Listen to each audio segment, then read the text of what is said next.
So what I'm going to talk about comes from a bunch of courses that I teach over the next 3 hours, but I'd like you guys to actually do work as well. I'd like to be able to lead up to you building your own speech synthesizer. And I have all of the tools to do that. In fact, they're both, the things that we're doing are both standard homeworks that I have in my classes.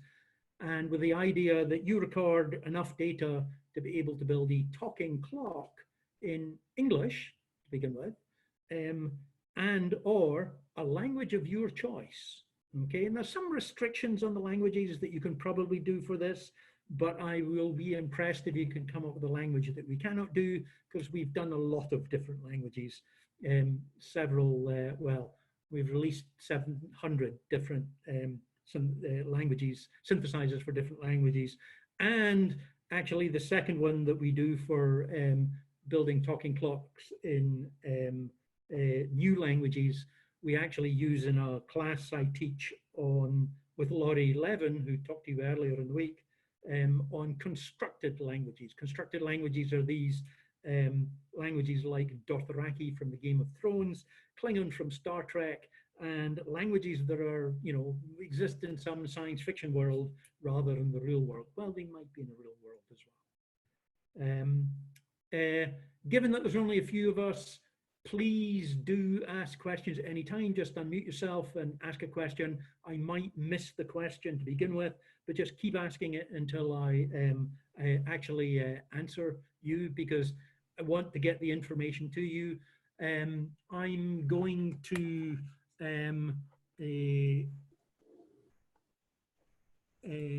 post a URL in the chat window, which has a pointer to the slides and the homeworks. So you can keep that and follow it later, because I won't get through all the slides. I've got some timing that I'd like to do, but I won't get through them all, but at least you'll be able to look over them afterwards and be able to learn things. So Ellen, thanks so much. I'm gonna have to drop out to go to another meeting, but I'll watch the video later. I'm looking forward to building my own talking clock. So, cool. Talk to you later. Okay, thanks, Graham. So what I'm going to do is I'm going to sort of give a little bit history of speech synthesis, or what it's all about, play some examples.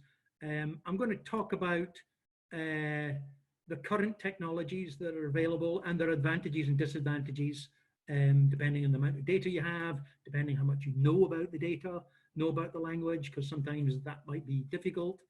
We're going to talk about how do we measure success. This is both true evaluation in speech synthesis. We're generating something that sounds like a human, but it has to be understandable. And it hasn't got to sound like, you know, some old person that you're not very sure what they're saying. It has to sound understandable and be able to transfer the information through speech. And so we'd like to be able to do that, and the types of errors that you actually get. So I'm going to also be talking about how do we measure success, how do we measure evaluation, also how do we design these voices, how do we record the right data. And I'll talk about some hard problems in speech synthesis as well. This is sort of the first probably 45 minutes. And then I'm going to switch gears a little bit and do a little bit more in the research area of looking at unwritten languages and some of the work that we've been doing and trying to build speech synthesizers for languages that are not written, although I do talk about poorly written languages, or languages that don't have a standard written form. And then for the second half, I'm going to try to get you to install all of our software and record some data, and build a synthesizer that does a talking clock. Okay, if everything goes well, you can probably do it in 10 to 20 minutes, but usually everything doesn't go well, but it allows you to get experience, and you can work on it later and try to get that all to work. And I'll talk about the technology and show you what it actually works and what doesn't work. The first speech synthesizer, okay, was in 1791. Okay, and that's a photograph of it. Actually, that's a photograph of a modern reconstruction of it. And wasn't really a speech synthesizer that we would normally think as a speech synthesizer today, in that it wasn't, it didn't take text because there weren't computers in those days. And it's got bellows. You can see the bellows that represent the lungs. And inside that box, there's basically a bunch of membranes, which are basically like the larynx in the vocal tract. And then there's a shape actually made of brass that basically is a representation of the vocal tract. And there's a thing that you can move to represent the tongue. Okay. It sucks, okay, when it comes to quality. I had somebody at the time, I saw this at a conference about 20 years ago, and they tried to play it, but they had to tell you what it was saying before you could get any idea, and it made a noise, but that was the best about what it could be. But up into the 1930s, there was this system that was basically like a church organ with lots of keys and pipes that you could pull and change, and you had to pump it to be able to put air going through it. And the person who could, with skill, use it to be able to generate speech. And I have a recording of it actually speaking. So I'll play this and let me know if you do not hear this. Oops. Am I in the right? Sorry, excuse me. I have to do something here to make this work properly.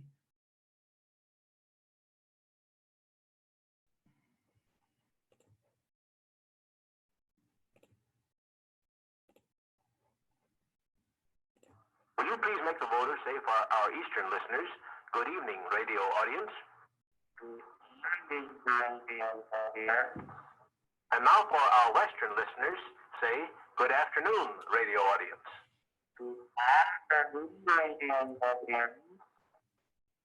One, did you hear that? Please nod if you heard it. Okay, good, good, good.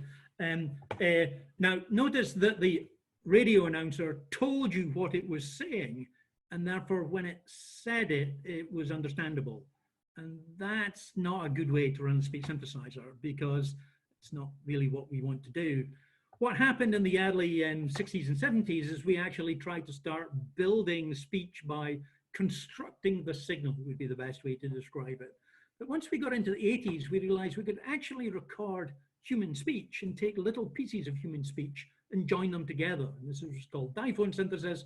And this was a technology that was in commercial synthesizers up into really the 2000s. And then in the mid-90s, out of Japan, there was a system called unit selection that was much more general than taking single little pre-recorded pieces of speech, but taking natural paragraphs and extracting little bits of speech and joining them together. And that was the quality, the highest quality up until about 2015, maybe. There was a new technology that happened in the mid-2000s that was having a generative model rather than a selecting individual little pieces of speech, called statistical parametric synthesis. That was really where the neural technologies came out of in 2015, 2016, that ended up with things that were at last competitive with unit selection and more general. Now, I have a bunch of examples of all of these, so I'm going to play through them and give you a little bit of background of what they are. The first one should be a familiar voice to you. German synthesis is an older technology, most famously in talk, that produces understandable synthesis, but is not so natural.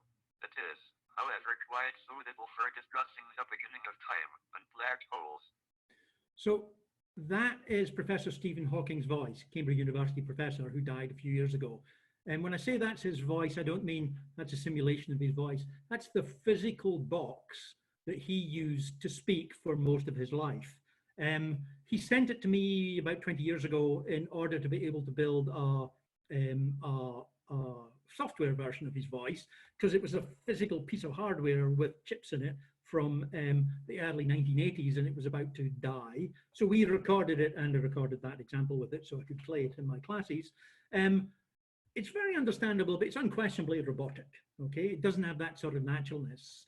Instead of doing that, if we recorded human speech and took little pieces of the speech and joined it together, we could get something more like this. Lawrence Olivier for Diet Coke. Hello, I'm Lawrence Olivier. I've been dead for over 2 years now, but through the marvelous technology of tape editing, I'm able to speak to you from beyond the grave. What you are listening to right now was made by cutting together things I said in my many films and interviews. Although I never would have endorsed a product like this when I was alive, my estate has determined that if I was alive, I would really want to tell you how much I enjoy the taste of Diet Coca-Cola. I think Diet Coca-Cola is really excellent, dude. It's awesome. So yes, that's funny. Yes, it was deliberate. I don't know who made it, and that's not because I'm just denying who made it. I actually don't know, but it's an excellent example of putting together bits of speech. And yeah, it's understandable, but when you go out of vocabulary like Diet Coca-Cola, you can tell.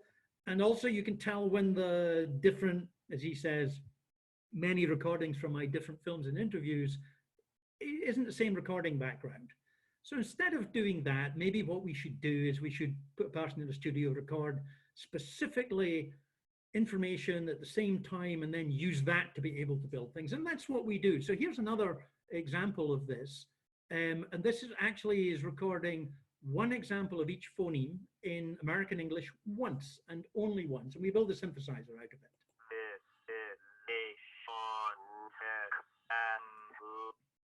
So that's incomprehensible.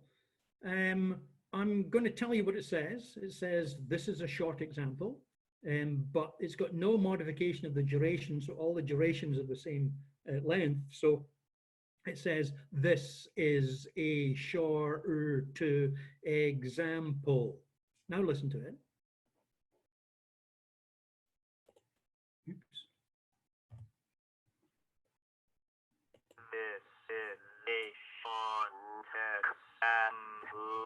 So when you know what it says, you can work it out. But as I said with the earlier vocoder one, it's like, no, you've not got to know what it says before you understand it. You've got to be able to understand synthesis, otherwise it sort of defeats its whole point. One thing about speech is that it's not really a bunch of little phonemes, a bunch of little segments that are joined together. What it really is these transitions through the space that you do with your vocal tract. So instead of taking individual phonemes and putting them together, what we should probably do is take middle of one phoneme to middle of the next. So we've really got all the possible transitions in speech to put together. These are called diphones. There's approximately, given the number of phonemes in American English, it's about 42. There'll be a squared number of those of transitions of diphones, though not all of them exist. Can't be followed by in English, so you can't have that. And some of them are very, very rare. But if you do that and you do some smoothing between them, you can get something that is really pretty good and pretty natural. This is a short introduction to the festival speech synthesis system. Okay, and that's getting into the technologies that we really had in the 80s, 90s, and 2000s. But then people realized instead of having one example of everything, maybe you could have multiple examples and build some sort of machine learning thing to automatically choose the most appropriate. So here's the same speaker as that example in the diphone one, speaking from a data set of about 45 minutes of speech that we then appropriately select subword units and join them together. This was a short introduction to the festival speech synthesis system. So we get something that's much more fluent.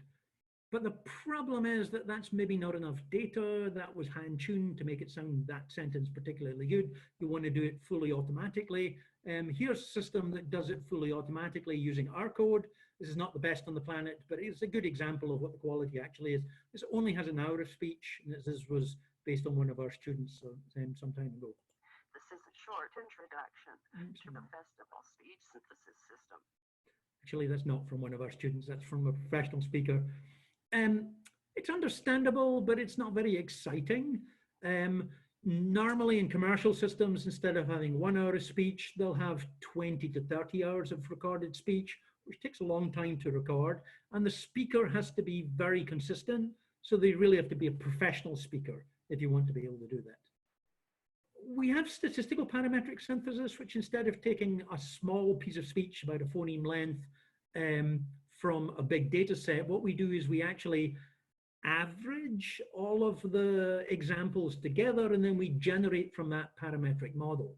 The advantage of this is we get something that's less likely to do something silly, less likely to have an error in it or a disjunction in the speech. If you get a disjunction in the speech, the listener is pretty much upset for several seconds, so they lose a bunch of words because you get this thing that sort of, it's hard to listen to, and you don't get the fluency in it. Well, in the statistical stuff, you get something that's pretty fluent, pretty understandable, and you can do this with as little as 10 minutes of well-recorded speech. This is an example of ClusterGen, a statistical parametric synthesizer trained from the same 1100 arctic utterances.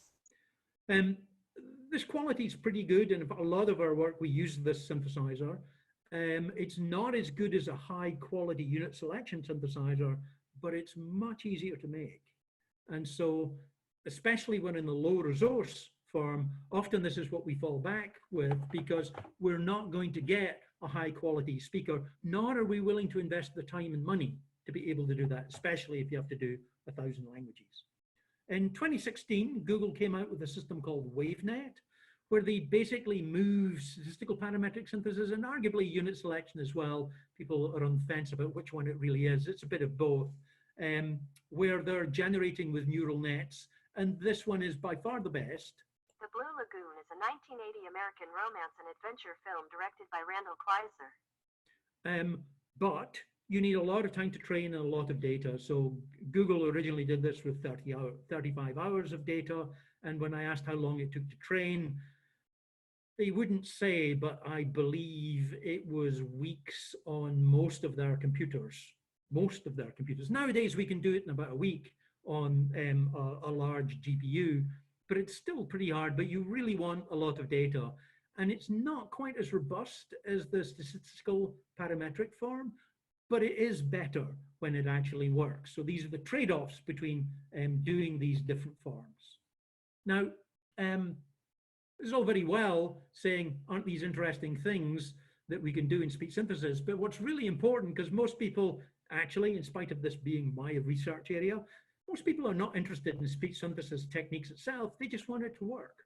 They want to install it on their Android phone and they want it to speak and they want the people to just understand it and they don't want to have to do anything to fix it. Okay. So one of the things that we've done in our research over the last 20, 25 years is actually try to build tools that people can just use who are not experts in speech synthesis. And that's the tools that you're going to use later today. We've also tried to build common data sets and techniques to build common data sets. So if you want to do something in Swahili, in Yoruba, there are good techniques that will allow you to be able to find the right utterances that you want and how long should your utterances be. We want to have good evaluation techniques so you know when you're getting better. You've got to care about whether your users like it or not. Just because you like it as a developer doesn't actually mean that the end user will actually care, because they'll go, no, it sounds like a robot. Well, you probably don't want it to sound like a robot. In fact, when you're trying to make it sound like a robot, it often doesn't sound like a robot because people have a perception of what robots look like. But also you want to make sure that you have a toolkit that allows you to continue to do research, so you don't say the developers take it away and they do their development and then the researchers have to start again. So we tried to develop tools that would allow us to do research and then it would actually do deployment in the real world. Do we have any questions at the moment? I have one. Yeah. So how do you choose the voice that you're gonna, so does it matter? Like, I assume that, you know, there's female and male voices, and all right, is it just whatever is available, and are there ways to choose a good voice versus a bad one? There are some ways, although sometimes you don't know until you've built it. Most people prefer the opposite gender voice. So if they're male, they prefer female. If they're female, they prefer male. For a long time, people thought that male voices were better in speech synthesis, but I don't think that's true anymore. It's much more random than that. they want to be a good speaker. And to be a good speaker means they probably are a professional speaker. So either they're already reading the news, they're usually the best people because they're very consistent, or they're somebody who stands up in front of a bunch of people and speaks and cares about their delivery. So professors, grad students are usually pretty good at this. Most people suck the first time they do it. And so you should accidentally delete the data from them and say, I'm terribly sorry, we've accidentally deleted the data. Can we record it all again? Okay. Yes, I've done that. I don't tell them I accidentally delete the data, but they are better. Consistency is probably the best thing. You want them to be as standard in their accent as possible, because most people will understand the standard accent. So for example, imagine you were going to do it for English, okay? So I've got a funny Scottish accent, and I really did have a funny Scottish accent when I started in this field. So it's not a good idea to take me as a model for it, because everybody would go, ha ha ha, that's very funny. It sounds like some cartoon character on The Simpsons. So you'd want to take either standard British English, London, or standard American. You don't want Texan, you don't want New York. You want something that's much more generic, because that's what people are going to accept the most. And that's probably what they hear the most. A radio voice is probably what you're looking for. But we usually do tests with people to make it for expensive voices that we're going to invest time on when we're doing it. Okay? Sorry, I have a question. Yep. Yeah, so I just want to ask a question. For Yoruba language, there are various dialects of Yoruba alone. Yeah. And if you are picking a speaker, say for example, there's a particular Yoruba that is meant for Ibadan, one for Ondo, one for Kwara. So there are different types of the language itself, different dialects of that language, although, and sometimes it's difficult to merge, to infuse them together. So if you are picking a speaker, are you just going to generalize maybe the most common? Like for Yoruba, people just think, people just pick maybe Ibadan because it's the part of Yoruba that has the highest population. But there are up to like 7 or 8 type of Yorubas that I know that I could speak. But and if you are using that to synthesize, for somebody in Ondo, that's another state in the southwest of Nigeria, is to her or him, you are not speaking Yoruba, because Ondo type of Yoruba is quite different. Yeah, I mean, this is an excellent question, and it's hard. So what you usually do is you take the one that's most understandable. So that's often, so that might not be the one that everybody speaks, but the one that they most likely listen to. So in other words, if there's a capital city, if there's a radio announcer voice, you can do that. Now, there's often political views of what people perceive in how people speak. Either they think these people are too rich or too poor or educated or overeducated. And that's worth caring about when you're selecting it, because you want people to accept the information that's coming through the voice. So often taking the big city voice helps, even if people don't like it. So here's a little story in this situation. So in the UK, we have lots of different accents through the whole country, and people are extremely particular. They really care about them. So if you're in Scotland and somebody has an English accent, it's immediately identified that they have an English accent, and they're treated differently. So in other words, if you're a Scottish company and had a South of England voice for you to represent your company, people would think that they were wrong or stupid, or they should really have a Scottish voice, and why don't they have a Scottish voice, and we don't want one of these funny English ones. In England, in the South, if you had a Scottish voice, people would go, why do I have one of these like Northern or Scottish voices? They're not even educated. What's the point in actually doing that? In the north of England, if you have a Southern one, people would go, why are we dealing with these snobby Southern English people? And the reverse, why are we dealing with these Northern people? But in the UK, if you use an American accented voice, everybody hates it equally. So it works.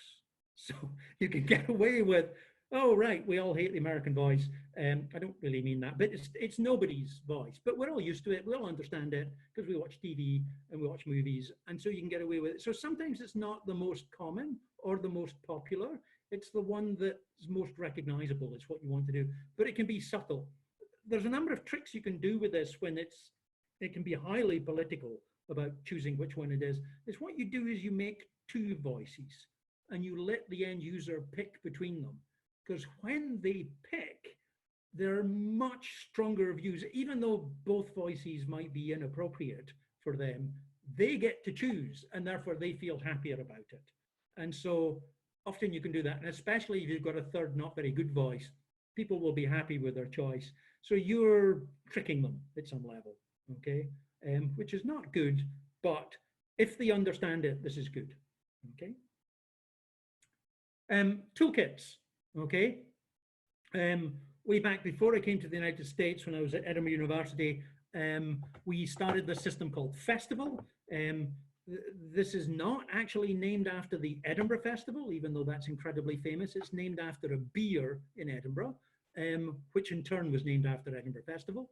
Paul Taylor, who wrote this system with me, beer is really important to him, I think is the best way to do it. Paul no longer works in the system. He eventually had a spin-off company, which was bought by Google, and then he left Google about more than 10 years ago. And he didn't really contribute to the open source aspect of this, only for the first 5 years, but that was an important part of it. It's a general multilingual text-to-speech system. It's written C and C++. It has a scripting language in it that everybody hates, but it allows you to do scripting new languages without actually changing any of the C++. In fact, mostly running scripts. It's got a bunch of non-trivial machine learning techniques in it, and it's been updated over the years with different technologies as we have built better systems. Okay, so we started off with iPhones, we did unit selection, we did statistical parametric synthesis, and now we have various aspects of neural forms in it.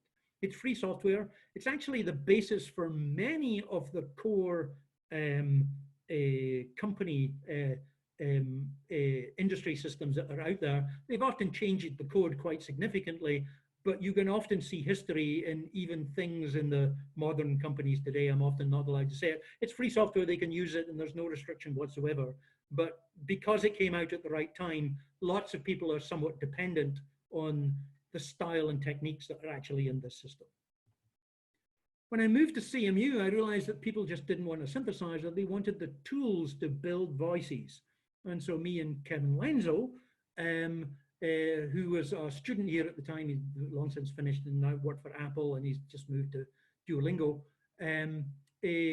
built the tools that allow us to build voices in new languages that then get delivered and spoken with the Festival speech synthesis system. So this was data sets, tools for doing machine learning, tools for evaluation.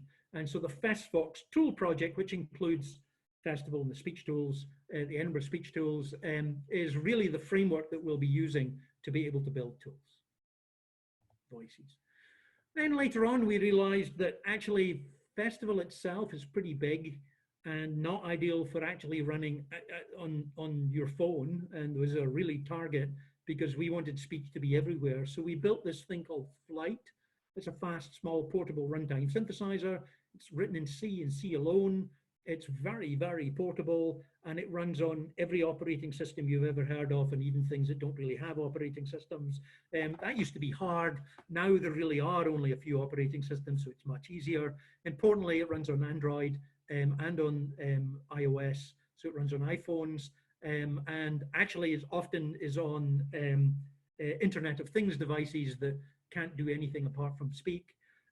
Importantly, when you build a voice in FestFox, you can compile it down and then deliver it on Flight. And our 700 languages wilderness dataset does exactly that, and ends up with an end user single file that can be used under Android, so it can actually be delivered. And so we see this as a delivery mechanism going on machines itself.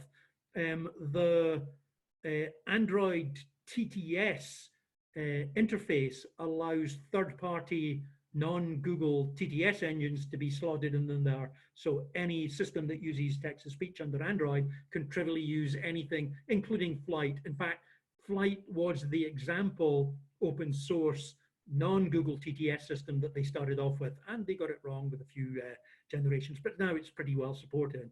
So we can just deliver on Android when we're actually building voices. And this is really important, especially with the low resource things. You build a voice in Europa, and you want to be able to deploy it, and you say, well, you need this version of Linux and the server, and no, it's just going to run on everybody's Android device. So that makes it easier. There's no public way to do that under iOS, but you can trivially include it in any form of iOS and compilable. But there's no TTS interface under iOS, so they don't have that. I have asked them to do that, but that hasn't happened yet. We've made common data sets, particularly a thing called the Arctic data set, which originally was released with 7 speakers, 2 male, 2 female, and 3 accented. Notice that we don't genderize the accented ones. I'm one of the accented ones, but these are mostly students and professors here at CMU. But there's now many languages and many different recordings of those.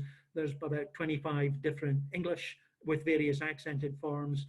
And these are often used for test data sets for people doing, because they're public, open source, anybody can use them for anything. We have good coverage for the Indian languages, but and for a number of other languages.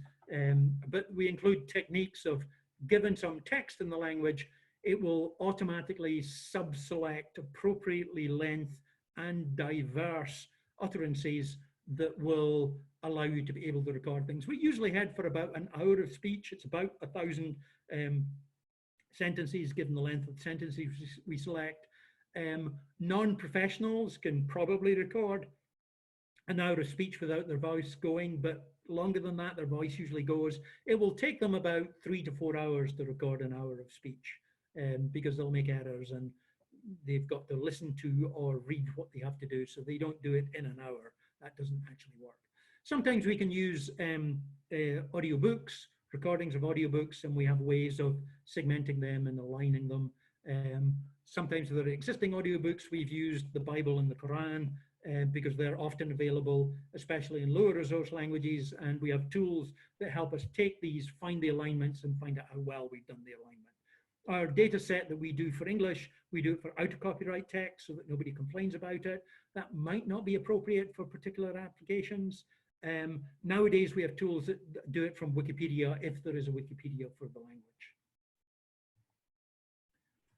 We run a competition every year called the Blizzard Challenge, where we release a data set and get everybody who works in text-to-speech to build a voice out of that data set.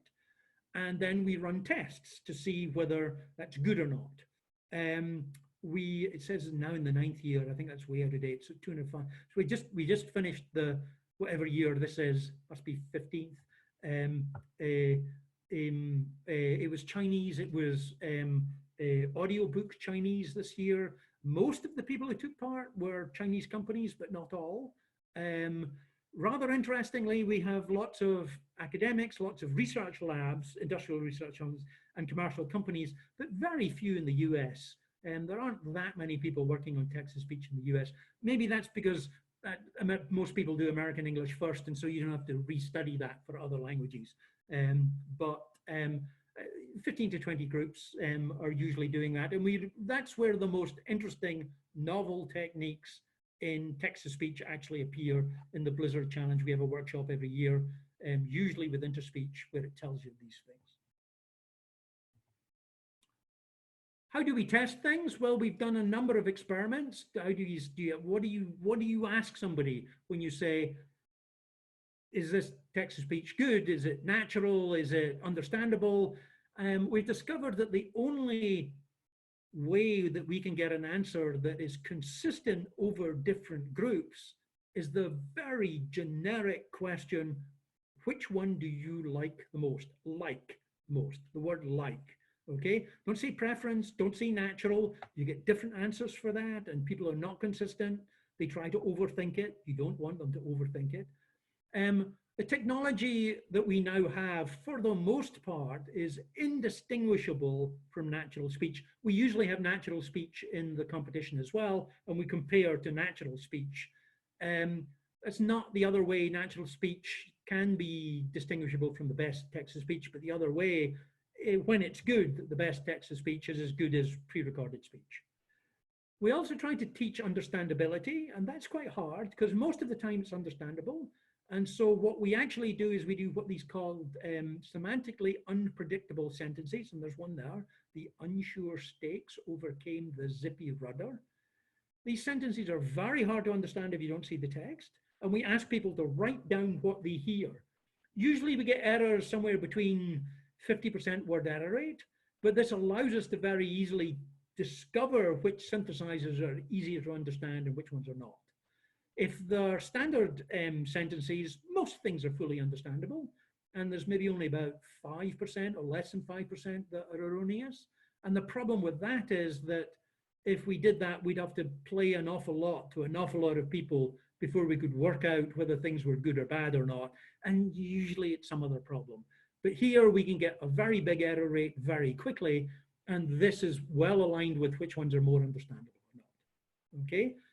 Could we do an automatic measure? And the answer is not yet. We get about 70 to 80% with an automatic measure compared with humans.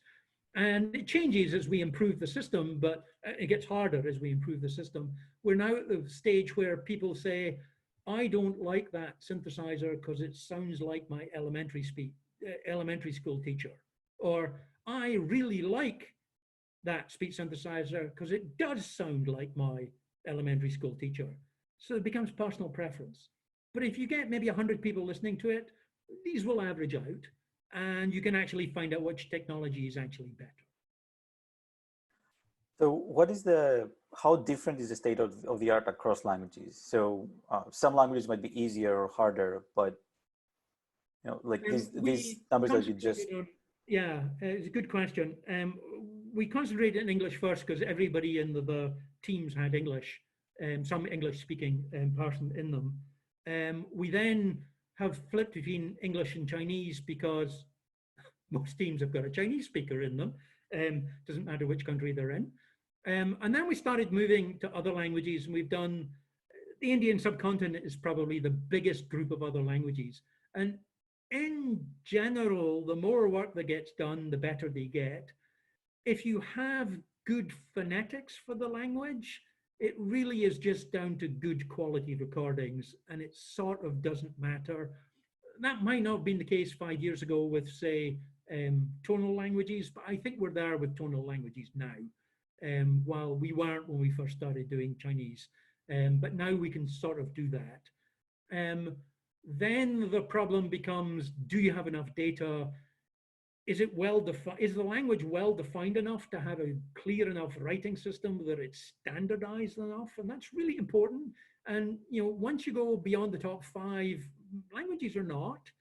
And this is also assuming that it's all well written and there's no numbers or symbol issues. There's no code switching, which actually happens in lots of languages where they're mixing with English all the time, and you have to be able to deal with both languages at once, which is still a problem for us. We're still not there yet. We're getting better, but we're still not there. And we had that as a challenge in the Blizzard Challenge a few years ago, how to do code switching in India, and there's still a major research area.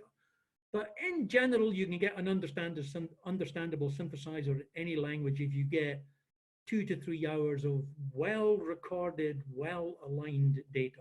You can usually get a synthesizer out of it. It will be fine. I'm just checking on times here, so I'm going to go a little bit. I'm not going to talk about voice conversion. I removed that. There are 2 major things that I already mentioned. I'm not going to go through the technicals. Unit selection, we are selecting a particular instance of a segment of speech. That segment is usually about a phoneme. It might be half a phoneme. It might be middle of a phoneme to the next phoneme. It's not selecting the longest, although the consequence of the algorithm used to do it means it will often get longer sequences than just a single phoneme. The best place to do the joins is usually in the middle of the vowels. So it's not word selection.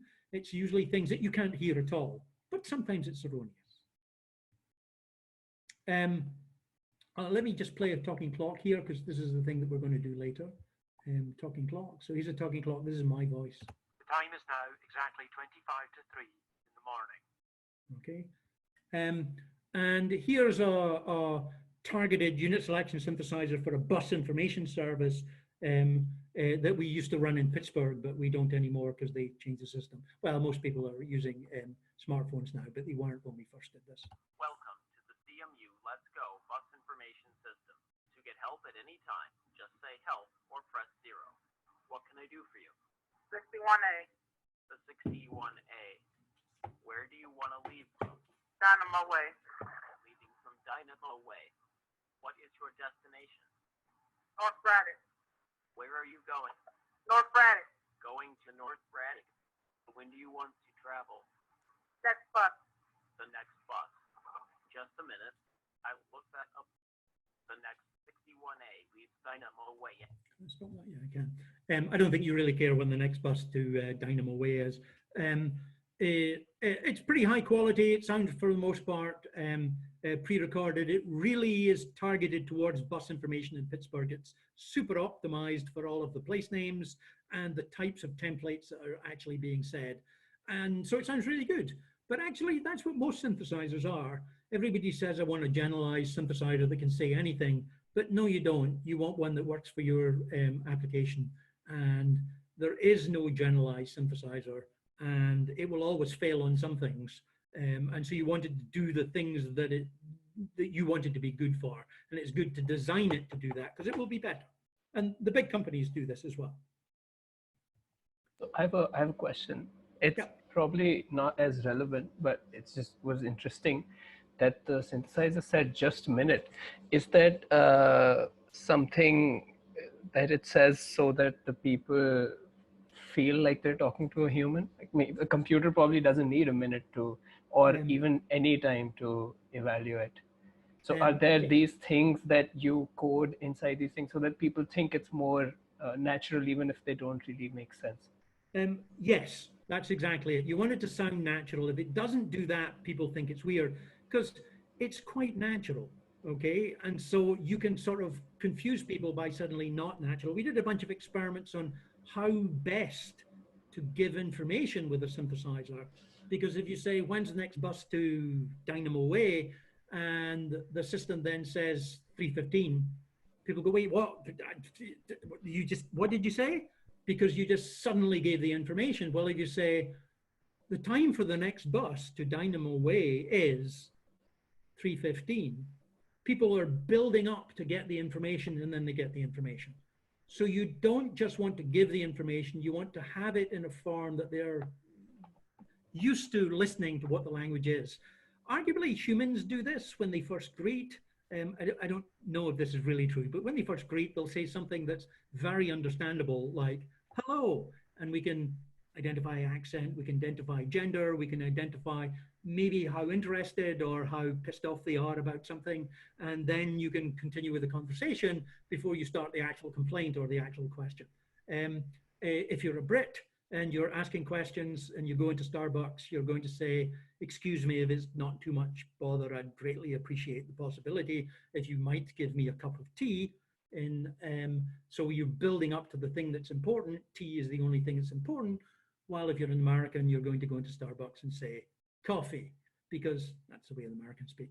No, but there's different ways of doing that, and humans do it too, but we also want to be somewhat like a human. And so saying just a minute, I actually think the just a minute is there because we did have a slow database lookup at one point on a previous system, and I think that's copied. So I'm making that answer up for that particular case, but it is something to care about. You don't want to just blurt out the answer. You want to be able to give something that leads into it. Yeah, it makes sense because even recently I was reading something about I'm not sure what it's called. Is it called back channel or something, where they've coded these machines to say things like even though it's not needed, but it sounds more natural to talk to them. Yeah. So back channeling things like yeah. Sort of necessary, and you probably shouldn't do it on Zoom because there's a funny delay, and but in normal conversation you do it, and you do it automatically. In Japanese, for example, you have to do it in conversation. It's a necessary part of the language to the extent that even though I sort of assume most of you don't know Japanese, you know the back channel in Japanese. Even if you only know 3 words in Japanese, you know that hi is something that a Japanese person seems to say all the time. And that's the back channel. Okay, when I lived in Japan and was learning to speak Japanese, I learned to do back channeling. And I remember my professor at Kyoto University, after a long conversation in Japanese, he said to me in English, Alan, do you really understand what I said, or do you just do the back channeling properly? And I said, hi, so does.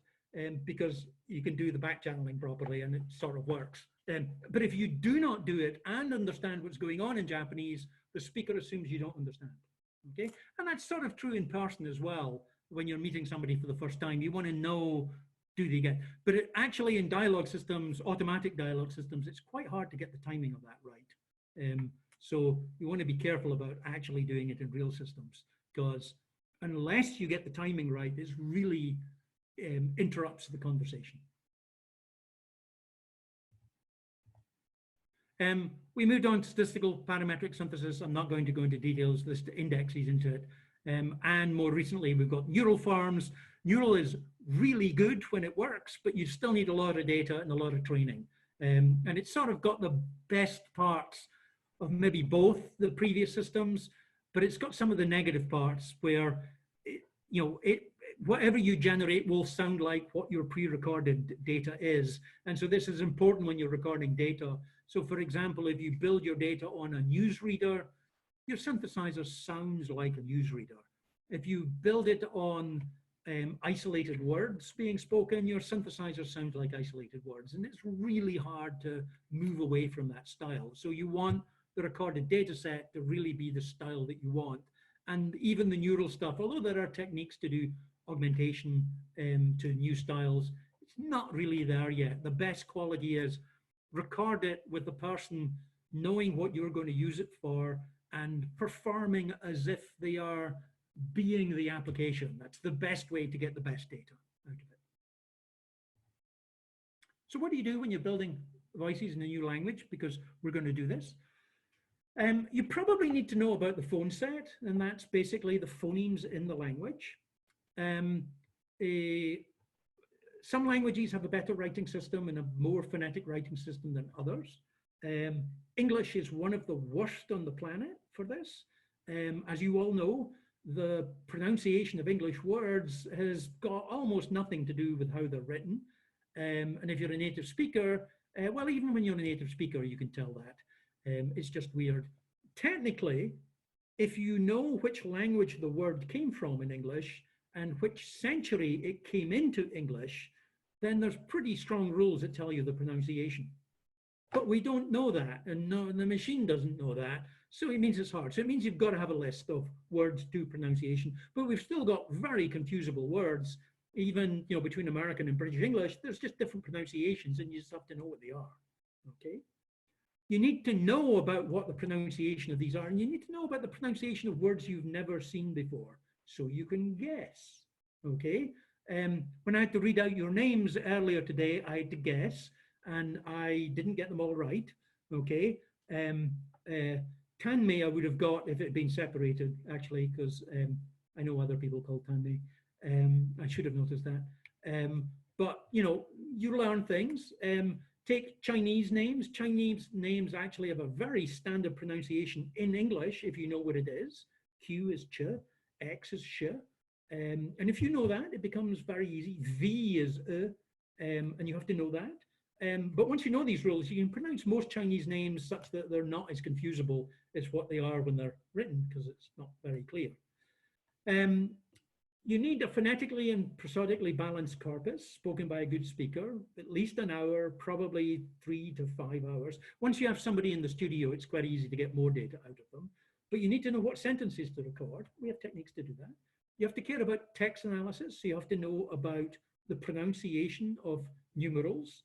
In English, it's hard because there's lots of different ways to say the number 1996. It could be 1996 if it's a year, or if it's a street address in the US. It could be 1996 if it's a quantity in the US, or 1996 if it's in the UK or India. or it could be 1996 if it's a telephone number, or maybe it could be 1996 if it's a telephone number in the UK. I'm not actually sure about that anymore. So there's different things. You have to know what they actually are. Symbol expansion, we have to know how to do it, when to say kilometers, when to say km, they're different. And these appear a lot in text, so you have to care about it. We have to care about prosody. Sometimes this can be built into the model and sometimes it isn't.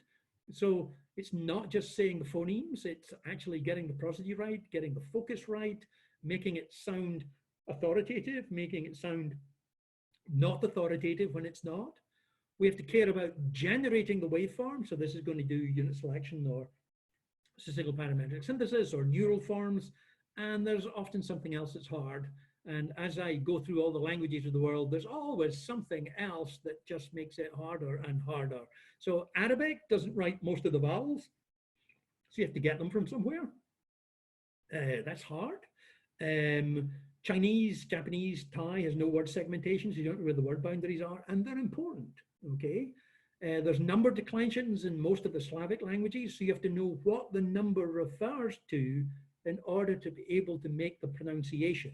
So you have to know the type of object that it is. And even in Spanish, you have that. So the numeric 1, you have to know the gender of the thing that it's referring to before you can actually give the pronunciation. Otherwise, it's wrong.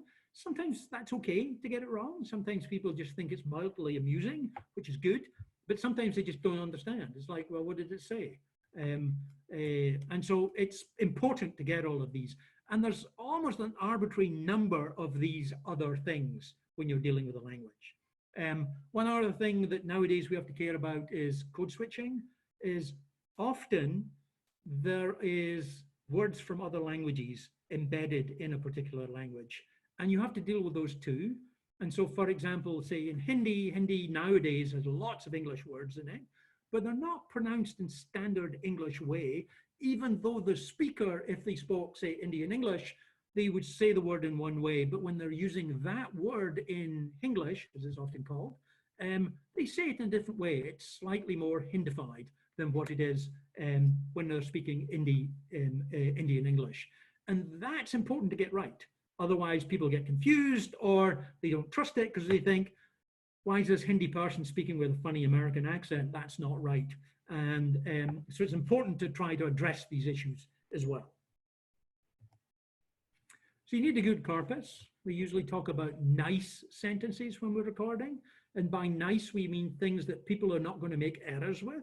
So we could give them complex sentences that are hard to say, that have got really good examples of phonemes in them. We made up this sentence that has got each of the phonemes in American English once and only once. The sentence is, a whole joy was reaping, but they've gone south, you should fetch Azure Mike, which is a nonsense sentence, doesn't mean anything at all, but it's got all of the phonemes in it once and only once, not when I say it, but when an American says it. But instead of doing that, you really want sentences that are easy for people to say, that they're not going to make errors with, they're not going to stall and hesitate when they're saying them. There's not words that have multiple pronunciations. You don't want to put the word read in there, R-E-A-D, because it might be read, and the context will decide which one it is. So you want words that only have one pronunciation, if you can do it. What we usually do is high frequency words, so we can automatically, for a corpus, find out what the high frequency words are. We usually go about 5 to 15 words long. You don't want it too short because then people move into a different mode when they're speaking. And you don't want it too long because if they make an error, you want them to read the whole sentence again. You'd like to care about things like tones. You'd like to care about lexical stress. English has lexical stress. You'd like to care about maybe onset and coda differentiation, tones and lexical accent if they have it. You'd maybe like to select utterances that maximize di or triphone coverage, so all possible contexts. You're probably looking for 1,000 utterances. Many people think I'm wrong about that, and they think you should get 10,000 utterances, but you shouldn't tell your voice talent that you're going to record that you need 10,000 to begin with, because they won't volunteer. So I always say 1,000 and then collect them later. But 1,000 I think is reasonable for most people, and many of the techniques sort of work for that. You probably want to care about domain.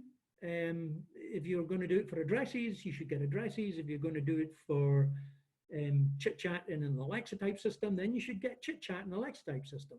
Our CMU Arctic data sets are excellent examples of this, and we have code that allows us to do this in arbitrary other languages. Still really needs a human to check afterwards, but it will give you a first pass, and this is pretty good if you want to choose a data set. Many people are using that, in fact.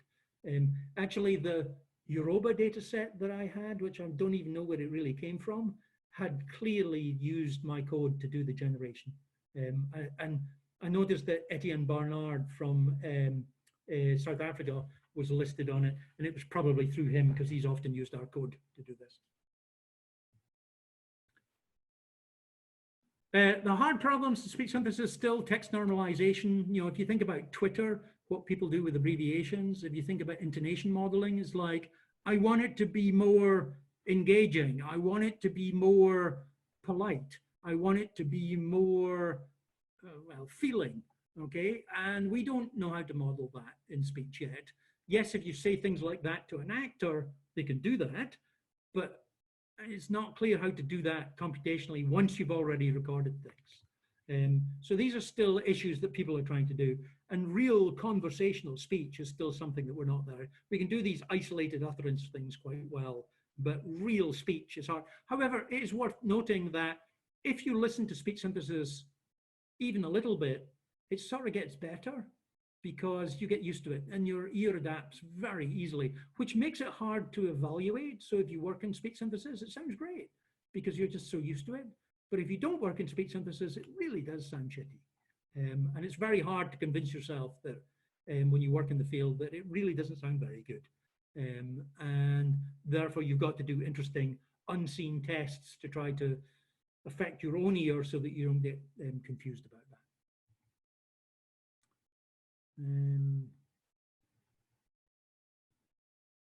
I'm going to skip these things. You can watch these things later.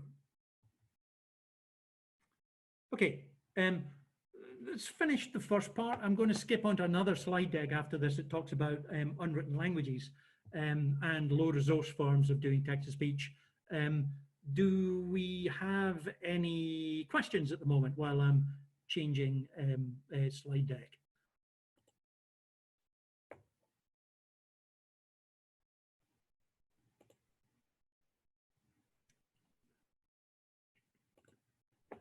Any questions?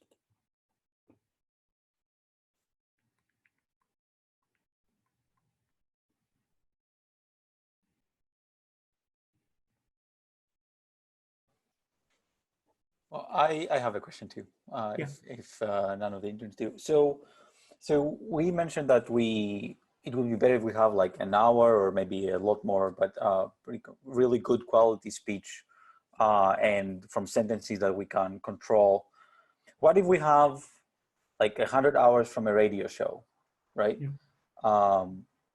Can we do something with it? I mean, I assume we can, but like, can we subsample it to be the thing that we want? Or one of the research areas that we've been working on more recently in the last 5 years. And we now have tools that if you have text and audio, so say an audio book, and it's a number of hours, you really need to split it in sentence by sentence. And if you speak to a speech recognition person about that, they go, oh, that's trivial, but they never have a tool to do it. I mean, they really deeply, fundamentally never have a tool to do it. They can do it for English, but they can't because they don't have a tool to do it. And so we built tools that would allow us to be able to do this, especially when you don't have any other tools in the language, because this might be the first thing that you're doing in the target language. And so we use cross-lingual acoustic speech recognition techniques to try and do alignment, to try to find segmentations into sentences, and then build a new model based on that, and then realign it together, re-separate it. And you end up with a sentence by sentence split by that. And then you can select the ones that are aligned the best, because often when you have the text and you have the audio, the person didn't say exactly what's in the text because they're performing at some level and there's some variation on it. And so you want a little bit of, fudging on the alignment, and then you want to make sure that you eventually know what is really aligned. we have a pretty good way of doing this, but it still is dependent on how good that text actually is. If you have a good speech recognizer for the language, you can use that too and use that on the individual utterances, but you usually don't have a good speech recognizer for a low resource language, so it doesn't work very well, okay? You could then take that data by hand and hand transcribe it, and that might work, but it might be easier just to go and record it again, okay? Especially with 100 hours, but sometimes that's not possible. We had this data that was recorded in the 1970s, and there are no speakers of the language left, or almost no speakers of the language left. So the opportunity of re-recording is not there, and the recording is extremely noisy. They sat next to a motorway when they were actually recording it for some reason. And so, well, you have to do something. So we can do something, but you know, if you can afford to do it and have a speaker, you know, yeah, a good audiobook, we can do stuff with it. The Bible, the Quran, definitely you can do that. That's a good piece of text, relatively well defined, relatively well spoken, and they probably took care to be close to the text. Audiobooks, not always. And often you've got to be a little careful with audiobooks. We tried this with some of the Indian languages, is that, well, you know, Tamil doesn't sound like that anymore. This was recorded in the 1950s, and the language isn't like that anymore. And so it's drifted, and therefore it's not as useful as what it would be if we started again. I see. So you have to be aware of that. Any other questions? Okay, so this is actually a talk, actually it's a slightly updated talk that I gave in China 4 years ago, apparently. I had a bunch of students in the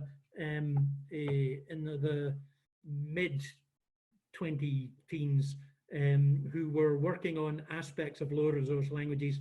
Sunayana Sitaram, who is the fourth one there, did this for her PhD. She now works at Microsoft Research in Bangalore in India and continues to work in that area, while Gopalana Manchipali still does some of this work, and so does Alok Parakar, still do some of this work, although others have graduated and move on and don't do this as much anymore. I've now got other students who are working on this, so it's mostly there. So speech processing, we always think about it, speech to text and text to speech. These are the things that people think about when they're doing speech processing, but realistically in the world, many languages do not have a written form, or not a standardized written form. And when I say standardized, well, they might have a standardized one, but people don't do it. So I'm going to pick one of the big languages on the planet at the moment and talk about Hindi. Hindi is written with a writing system called Devanagari, which is used for a number of other Northern Indian languages.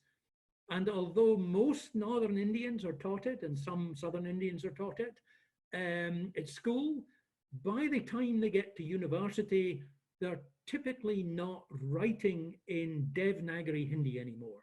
Okay, they're writing in English, because most of the universities are English medium. And actually, most of the Hindi speakers, when they're communicating with their friends in Hindi, they're writing in a Romanized form. And the Romanized form is not Devanagari, and it's not official, and it's full of spelling errors. I mean, it's quite spectacularly, interestingly full of spelling errors compared to Devanagari. If you get a Hindi speaker to write in Devanagari, they make a few errors, but not much. But in writing in the Romanized form, it's probably, well, one, there's not a good mapping. The H's and the double vowels are not exactly clear, and sometimes you do it and sometimes you don't, and sometimes you don't quite get it right. But there's definitely the casualness of Romanized English. You can write it whatever you like. So if you want to use that as a writing system and want to build a synthesizer for it, you suddenly discover it's really, really noisy, okay? And there are multiple confusable words in it, especially if it's mixed with English as well. And so this is something that is worth considering, and we've done this for a number of languages, and it ends up that the group has to dictate a standard for the writing system, which is really hard. We've done Arabic dialects, and we've done this, and we had to teach the Arabic speakers how to write in Iraqi Arabic rather than modern standard Arabic. And it's really easy when you see things just to go, yeah, that's really this word, and you write it in the standardized form. As a Scots English speaker, and when I think about Scots words, and I just write them down in standard English, because I pronounce it differently, but really I should be writing it differently as well. But we were never taught to do that, so there's no standardized ways to do that. So maybe we should be doing that. Do you think that this problem would be, for example, the same like in Yoruba, if they, perhaps Ayodele can tell us, like if they don't really use the tone diacritics, for example, when they're writing in like texts or something? So how standardized do you think the writing system is, or there are multiple ones, or did they get mixed? You're on mute. So I want to get the question very well. Can you just recap? So the question is, when people write Yoruba, which is mostly written in a Romanized form, do they spell it consistently? Do they do everything that's proper, or do they just write casually because the other person will be able to understand? No, you have to write it. You have to write everything properly. You can't just write it casually, because the sounds must be included while writing it. So you can't write it casually. The other party won't understand. So what happens when people send short messages to each other in Yoruba? Do they send short messages? So when people send short messages in Yoruba, that's one of the issues. That's why the language they communicate more is less like a pidgin mixed English with Yoruba. So they can find a way to put the words in English and just put a bit of Yoruba words that can align. Because if Yoruba words they mean multiple meaning. So if you want to communicate casually, you have to speak either pidgin English mixed with a bit of Yoruba. So this is what we call code switching, and this happens in lots of places where there is a colonial language, which might also be the education language, and it might also be, you know, the word for external things. And so people are, I've not yet heard anybody come up with a native word for COVID-19. They seem to have used the same word, or for iPhone either. They use a standard English form, but then when you've got morphology on top of that, and you end up with, in casual messaging, you end up with not as standard as what you would get in the proper form in a newspaper, in Wikipedia, for example. So I have a question about this thing that you're talking about in terms of Hindi, short messaging in Hindi, but using the Roman standard writing form. So I do that a lot with my friends. And when we're talking, we don't really use Hindi. We don't use Devanagari, but we use the Roman script. So for me, the confusion, or let's say the different spelling possibilities, come out of the fact that the Roman alphabet doesn't have a one-to-one correspondence to the sounds, which is why my friend and I would spell the same word in different ways. Both of them would be correct. I wouldn't say they'll be erroneous, but it's because C in English can represent K, but K can also represent K. So these sort of things are, at least in my experience, what lead to different spellings. So there's often, you're right, there's often some notion of standardization, but not across everybody. And sometimes if somebody writes it one way, you'll echo it back the same, because at some level it doesn't matter, as long as you're consistent, as long as you're understanding. Now, the fact that there could be a standard spelling is a relatively late thing, even in English. If you go and look at documents written 200-300 years ago, before there was Microsoft Word, you'll often find different spellings within the same document by the same author. And this is because it sort of doesn't matter if you're just caring about the communication. But computationally, when we're dealing with these languages, now suddenly there are 6 ways to write somebody's name, all of them correct, but all of them are the same name. And so now you need more data to be able to capture that variance. While if we all strictly follow what Microsoft thinks spelling should be of English, then it's actually much easier. Okay, I'm teasing you with a Microsoft thing, but it is a standardization. They seem to think that traveling has only got 1 L in it. They're really wrong. But anyway, but yeah, and so in the casual English, it's not that it's wrong, it's that there's multiple right things, but that also then leads to more spelling errors as well, because people are not as consistent as what they might be. And that's what real text is. I'm not saying it's wrong, it should be corrected. I'm saying that's what you actually have to deal with, and you have to be aware of it.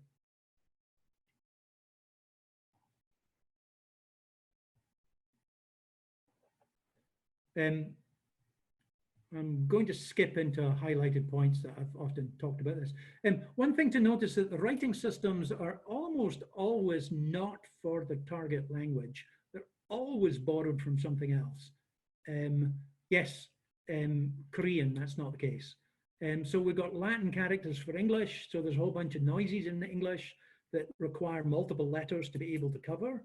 We have Chinese characters, kanji, hanzi, that are not appropriate for Japanese.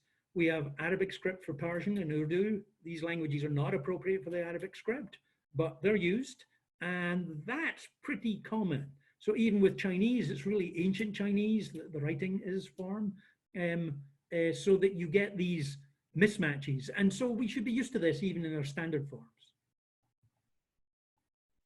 Should also be aware that there's a distinction between speech and text.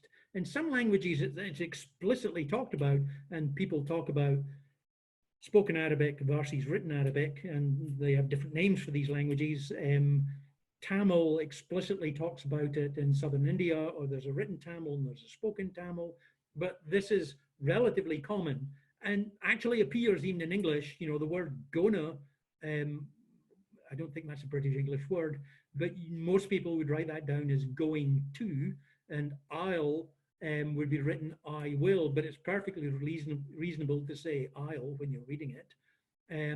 And these things are things that are different from how you say it to how it actually gets written. And therefore, when you have transcription, it may not actually align properly when you're actually trying to build your system. Yeah, maybe you could learn these things, but then you need more data to be able to learn these if these are standardized. You could force a writing system, and in fact, if you look around the planet, the countries with the best literate forms that are the most standardized are usually the ones with the strongest elementary school teaching, okay? So Britain and America have a standardized way of teaching the language that gets rid of all the dialects, and in fact, that was imposed in North America, and so there's significantly less dialects in North America compared to all the ones that are in the UK, even though it's English, okay?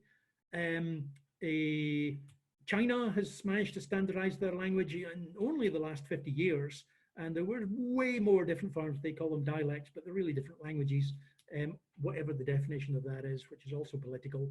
And they've standardized their language and their writing system over the last 50 years, such that almost everybody can read and write standard Chinese, putonghua, and have a standard writing system, although most people now use computers, but that's a different problem, rather than actually handwriting them. But often the writing system is not appropriate. It can be very political. There can be multiple writing systems that have existed over time. Mongolia has gone through many different writing systems and try to decide which ones they should take as a standardized form. And there may be languages that are very similar that are fully understandable, that are just over a political or a not very strong political border that decides to be able to write them differently, and therefore it can get hard. In the north of Scotland, we have a language called Gaelic or Gaelic, and it has a particular writing system developed in the late 19th century. And in Ireland, which is just across the water and very close, and traditionally was the same place, but it isn't anymore, it's a different country. They have a different language, which is called Erse. And it's actually mutually intelligible. People can talk to each other with no problem whatsoever. They each think the other one has a funny accent, but they have no problem. But it's really hard to read the writing systems between the two, because two different groups of English people define the writing system, and you know, it doesn't work. I know lots of Scots Gaelic words, and when I read Irish, I have to read them out of my head and say them, and then, oh, I now know what it's talking about, because they just have a completely different writing system, all using standard Romanized English words, but English letters, but it's really hard. And so standardize across countries can be a good idea as well, because it can actually help your language. And that's one of the things that the Arabic speaking countries are trying to deliberately do, is have a standard that everybody can understand. Maybe you don't need to care about phonemes. If you just got the written form and you've got the audio, you can maybe automatically align these things.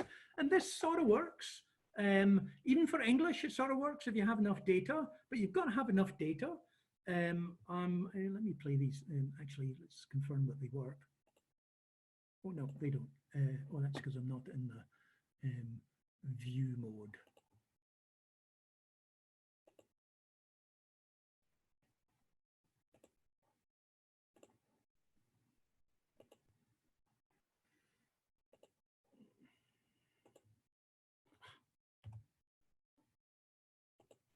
Oh, no, sorry, it's not there. Can't play these. These work for things that are very phonetic, but don't work for other things. So if I've only got the letters, I maybe could give some information about the phonetic information. It's good to know what's a vowel. It's good to know what's a stop. It's good to know what's a nasal, because it actually helps. And if we have that information, we can actually get more. So yes, I know I was arguing about not using the writing system, but here I'm saying I have the writing system, but I don't know how it's pronounced. But if I have a little bit of information about the writing system, it can actually get better. And actually, there's a couple of systems out there that take whatever writing system you have, and give you an approximate pronunciation model for it. And this really helps. So Richard Sprott is now at Google, developed this thing called Unitran. David Mortensen, who talked to you earlier in the week, has a thing called Epitran, which is actually much better, but mainly because it's done 15 years after Richard did Unitran. And it's sort of the same concept of we just give an approximate pronunciation. And from that, we then use that for doing synthesis, and it's much better than just using the grapheme. So for example, if we have writing systems like Devanagari used for Hindi, where each character sort of represents a consonant and a vowel, isn't quite, it represents what's called a mora, but it's sort of a consonant and a vowel, at least it often is. Knowing which consonant it is and which vowel it is really helps when you're actually, because you can share the data better, because you know it's the same vowel, you know that that one's ka and that one's ta, and knowing that actually helps. While if you look at the two Devanagari symbols for ka and ta, they're just different. There's no similarity between them. So that makes a difference, and we can do that now, okay? And that makes things a little better. So a couple of years ago, actually, no, maybe last year, we took a data set of Bibles. So there's a data set called Bible.is, which has got about 1,200 read Bibles on it. And what we did was we used our code that would guess the pronunciation given the written form. They're almost all some form of Romanized, maybe with extra form, but there's other writing systems as well. And try to build a speech recognizer and a text-to-speech engine for it. So the CMU Wilderness data actually now has 700 languages, about 20 hours each of aligned audio and text, and from then you can generate exactly the phonetic alignment if you want it. Also, we have text-to-speech engines from there. 20 hours is a little short for doing a speech recognition engine, but if you have some other data in close by languages, it's perfectly enough for doing some sort of adaptation to that. It took an awful lot of CPU time to do all of this. All the little black dots that appear on this picture are languages that we cover. You can see that they're mostly centered in Central America and South America, and of course West Africa. West Africa being one of the most interesting places on the planet for languages, and of course East Africa. So Kathleen, you can see that too, and it's got mostly the smaller languages rather than the big languages. So actually I don't think Swahili is there, but it has many of the other ones. And of course Papua New Guinea is also one of the centers. Most of these are places where missionaries want to go, so that's why there's a Bible. But these are also pretty low resource languages, and I'm pretty sure for some of these languages, this is the only recorded data that exists on the planet. If you go to the CMU Wilderness site, you can get a big table that's got pointers to the Wikipedia entry for the language that gives you information about the type of language, and you can download the information and you can generate the alignments. If you're interested, this is a good thing to do. Some of these things are not very good. Some of these languages are not very good, and there's a number that sort of is an estimate about how not good it is. There are examples online, and you can also listen to all of these languages typing in whatever the writing system was for those Bibles, which could be massively out of date because the Bible might have been translated 200 years ago or even 50 years ago, and that's not how people write the language anymore, and that's quite common, okay? How am I doing for time? Okay, we also do things without text at all, okay? Can I actually play these examples, or are these not going to work? Gibt es irgendwelche freien Spiele oder Konzepte hat? Okay, good, they do play. So here's an example of us pretending that German isn't a written system, okay? So what we do is we pretend it's a dialect of English. Arguably, it's the other way around. And what we do is we use English phonetics to do the recognition, not English words, English phonetics. Once we've done that, we then get some labeling with English phonemes. And then we pretend that's the writing system. And we then build a speech synthesizer out of that and try to generate novel sentences with whatever that writing system is, things that we don't use. And so we end up with some example like this. And Gibt es irgendwelche freien Spiele oder Konzepte hat? And those of you who don't know English will go, yeah, sounds German. You know, if you don't know German, if you do know German, listen to it, it's nonsense, okay? It's not German at all, okay? I mean, it's got Germanishness about it because it's using phonetics, but it isn't really identifying what it is. Let's do the same thing for English, okay? And this time what we do is we assume that the English Empire didn't exist. Sorry, British Empire, although I still think about it as the English Empire. British Empire, and what we assume is that the Indian subcontinent took over all the world, and what they did was they used their phonetics to label English, okay? Standard British English. And we then said, oh, it's quite similar to German, so let's actually use language model information for the phonetics of German, okay? And let's build something out of this. So I'm going to play this example here and tell me what it says. Can I have something please? So it said, can I something, please? Okay, not understandable. Okay, so this is assuming English has no written form. Okay, actually that's American English because I recognize who the speaker is. So we can do more than this. So we could recognize, I'm going to start off with English, but we could use any existing language where we have data and recognize the other language in that language where we don't have any written form and get a labeling of, say, English for that language. And then what we could do is we could take that labeling and build a model in that language with whatever those English labels actually were. So we're no longer got English labels, we've got the names of the labels came from English, but the acoustics came from the target language, okay? So for example, if we were doing this to Hindi, what we'd have is we'd label both aspirated, unaspirated, and which I can't do in Hindi with a standard English K. But in the standard English K, we have aspirated and unaspirated, but we just don't differentiate between them. If we do that and then loop this process, we actually get a much better result, okay? And we can measure it by building a synthesizer out of it and measuring how good the synthesizer is, and ultimately we can listen to it. So let's listen to that English again. So for that first round one, the one that you didn't understand was this. Can I have something please? Then we get better at the next round. Can I have this embarkation card, please. And then we get worse. I'm not going to play that one. And that's where some phonemes disappeared and then got recentered because they didn't get recognized in one of the rounds. But the fourth iteration, which we can automatically measure as the best, we then have this one. Can I have a disembarkation card, please? So that sentence has a word in it that you probably don't know even if you're a native English speaker.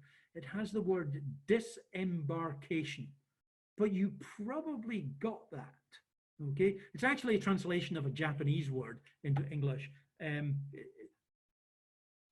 Japan, when you live in Japan, when you leave, they give you a little card in your passport to say that you've left the country, and when you go back into the country, you give back to them so they know that you've come back safely. And that card is called a disembarkation card. I don't know any other countries that have that, but there are probably other countries that have that. Most countries have that. If you come into the country, they put it in your passport and you have to give it back when you go out. But Japan has one the other way around, and it's called the disembarkation card. But here we have, without knowing anything about English, we have discovered a writing system, a symbolic representation that allowed us to be able to resynthesize information in it. And so this is pretty interesting. So even if we don't have information in the target language, we can probably get a symbolic representation that is good enough to be able to reconstruct it. And when the next question is, can we even use this for translation or be able to do other forms of natural language processing? Now, there's lots of caveats on this. The English that we have here is incredibly well spoken. It's also spoken from read speech, so it's high performance that you might not get when you're dealing with languages that don't have a written form, because how do you tell them to say something? You have to say, tell me a story. You can't just say, read the front page of Wikipedia, because there isn't a front page of Wikipedia. There's not a written language. So there's other issues about that. Also here, we knew what we were doing. We probably overtuned it for English because we know too much about English, and when it wasn't working, we knew it wasn't working, so we fixed it. While if we're doing this in some language we've never heard of, that's pretty hard, okay? Or we might, even if it's a language we do have heard of, we don't know how to fix it. So there's issues with that, okay? But we're working in this space.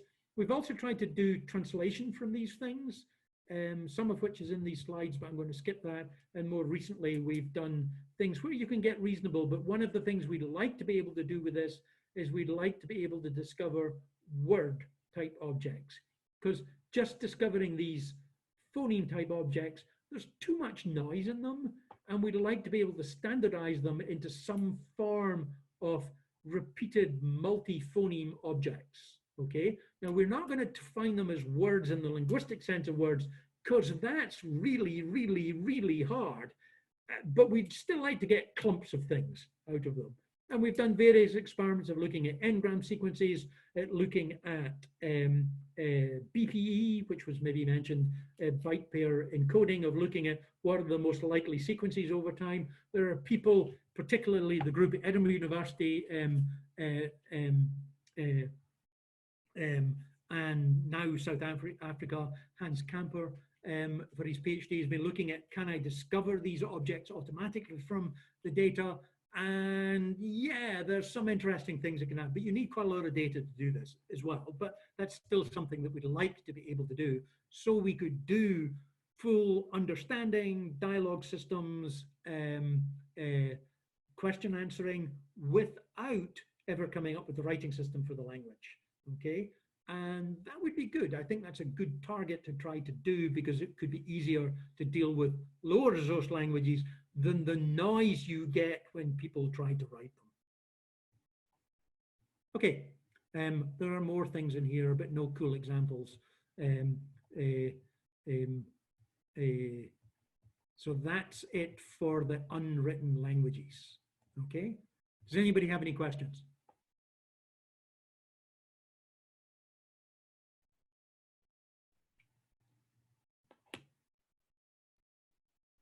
Okay, now the next exciting part, okay, is I would like you to build a synthesizer of your own voices, okay?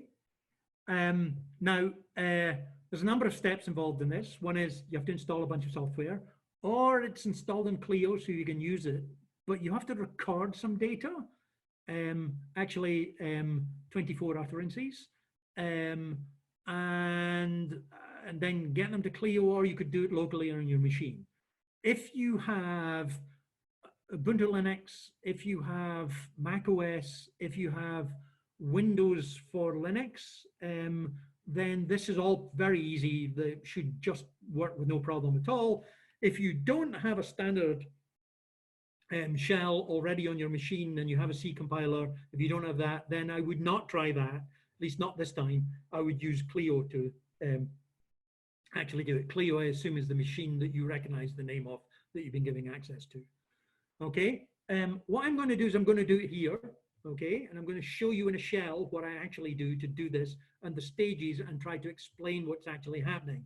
I have to flip between different windows, and with a Zoom thing, it's a little bit harder than it should be, but we'll do this. Now, while I'm doing this, if you go to that URL that I posted at the beginning of the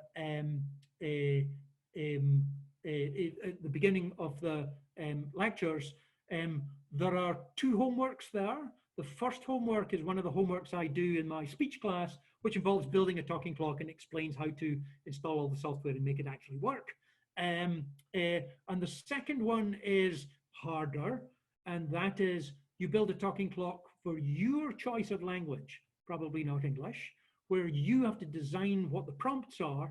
It's somewhat similar, but you're more involved, where you have to actually build a mapping with the English and then be able to build it for your language. We do that in our constructed language class. So these languages are unquestionably new, that's a requirement, but whatever your language is, it will probably work, okay? But sometimes it doesn't, okay? So I'm gonna run through it here. I'm not gonna record because I've already pre-recorded, okay? But I'm gonna show you what I'm actually going to do, okay?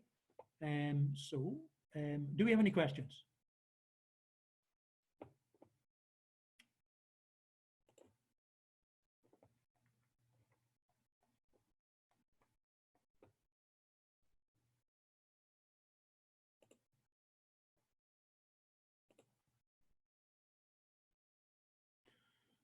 So does everybody see a Unix shell?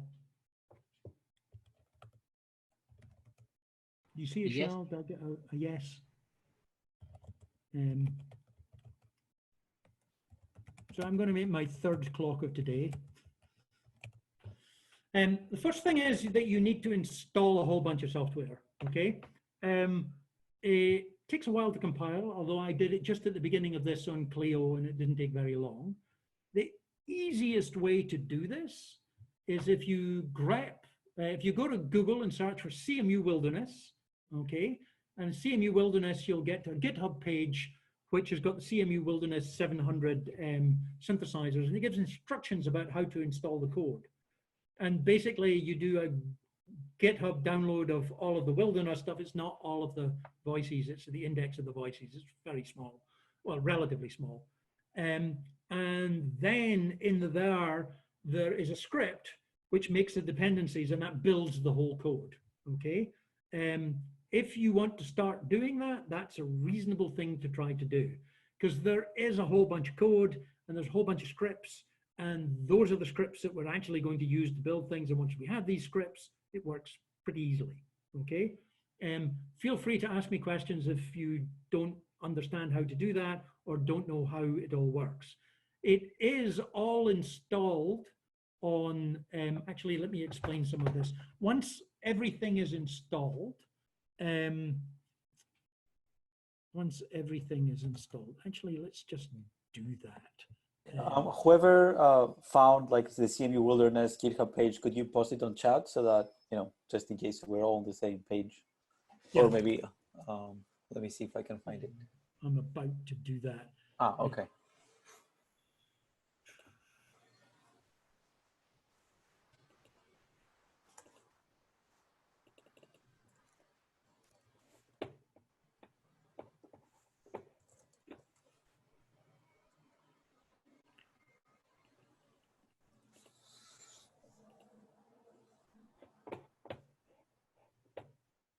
Yes, that's it. Thanks, Tammy. So And in then recording if you- things, Go so ahead.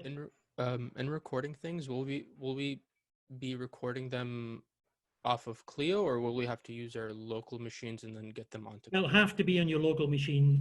You'd have to shout really loudly for Clio to hear you, and I don't recommend you do that. Okay. So will we. I assume Clio's in Pittsburgh, but I actually don't even know where it physically is. So no, you're going to have to do it local with it. And I'm naively assuming that you've all got a machine in front of you that has a working microphone, unless you haven't asked the question yet.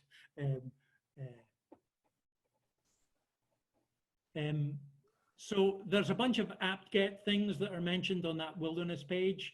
And then there's an actual GitHub form, which just basically clones the whole thing, which I'm doing now. And then we go into the data set, and it has a whole bunch of things about the index for all of the different languages that we're not going to be concerned with today, but there's 700 of them. Okay, and there's a language list that tells us all the languages that are there, although there's a nice table that's on the website that actually tells you these things. What we're actually going to do, though, is we're actually going to make the dependencies, and there's a little script that tells you on the web page how to do that, that basically will download everything and compile it. So I'm going to set that off running now. It'll probably be about 10 minutes of running, maybe more. So I'll have to talk to you while you're doing that.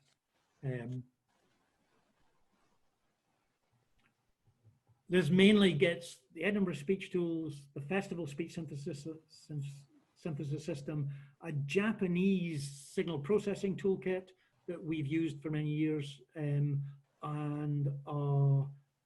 the Flight speech synthesizer, which we're not going to use for that, and the FestFox voice building code, which we are really going to use. And that's it all, I think. This should work on everything, because this is a homework I give to lots of people in order to debug my code that runs on lots of platforms. And I've run it recently this semester, so I don't think there's new versions of the C compiler coming out that make it not work. But there might be. If you've never used a C compiler on your Mac system before, it's going to take longer to do this. And you probably, I wouldn't try it in the next hour, because I think it'll be too long, and I just use Clio for this.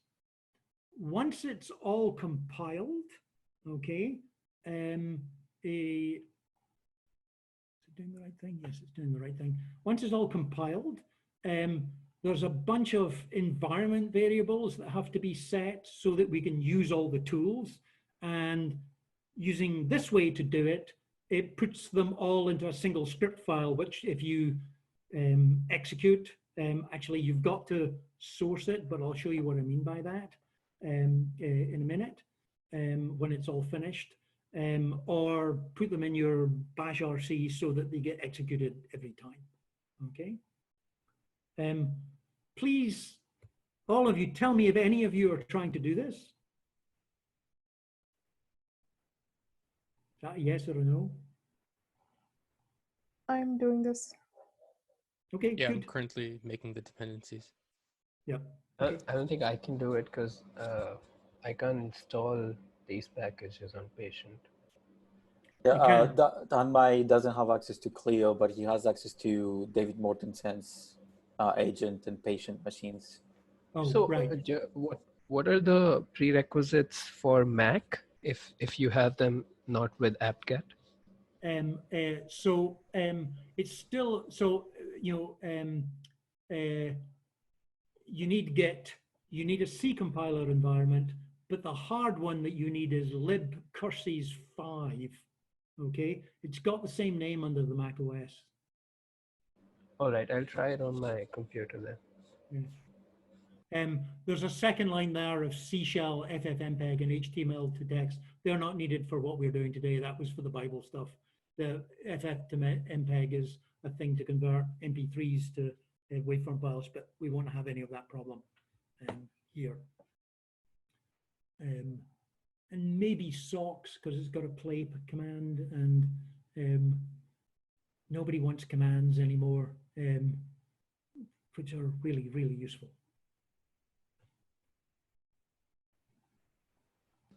The script that you're using right now, Yeah. does it assume anything about the OS? It does assume you're in a Unix environment that has... All right. Mac is fine. Yeah, so but Mac is absolutely fine. Yeah. All right. Alan, I wanted to say I made you the host of this because I'll have to run at 5 because I have another meeting. Okay, that's fine. So you know, you can keep going however you want, you know. But let's be mindful, just because I think, how late is it in India, Tanmay? Oh, Tanmay. Oh, wow. It's 2:20 a.m. Oh, wow. Sorry. That's fine. This is super interesting. You might just have to record your voices tomorrow morning, I guess. Oh, it's fine. You know, Tanmay, if you want to leave, it's just fine. The actual instructions really are there, and that's what I do in my course. I say, this is all the things that you have to do. Yes, sometimes there's a problem, but mostly it works, and it tells you all the things. It might be worth waiting until I finish compiling. I'll do a build here, and you'll get to see some of the issues that might come up in doing it. Yeah. So, It's perfectly fine. I mean, I wish my sleep cycle was better anyway, but it's not like I sleep before 2:30 regularly. So.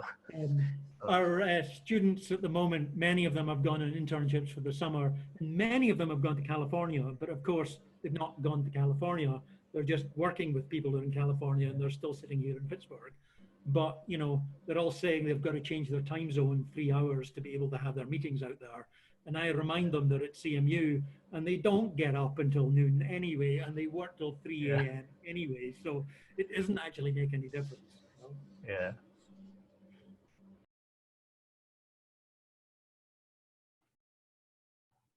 So let me tell you a little bit about some of the recording things, because I'm not going to do recording here.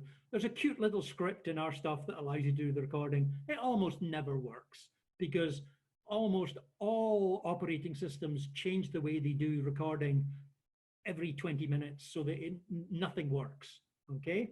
I used to recommend, and sort of still recommend, that you do your recording with a tool called Audacity, which is standard on almost every platform. It's really good. It's one of our ex-students who actually wrote it, but it's no longer supported. But it still works until it doesn't work. But it's pretty good. You will have to record 24 utterances that will be something like, the time is now 5:05 in the morning, okay? You have to record them in mono. You have to record them to a Microsoft Wave format file, okay? At 16 this is all written down, you'll see it. It's 16 kilohertz at 16-bit, so 2 bytes per sample. That is something you just have to do. Now, if you do something else with the recording, we can convert it afterwards, okay? But you have to be aware that it has to be 16 kilohertz, 16-bit waveform file. Now, Microsoft has tried to get us to update the later operating systems, and they changed the format of the waveform file so that it forces you to upgrade things.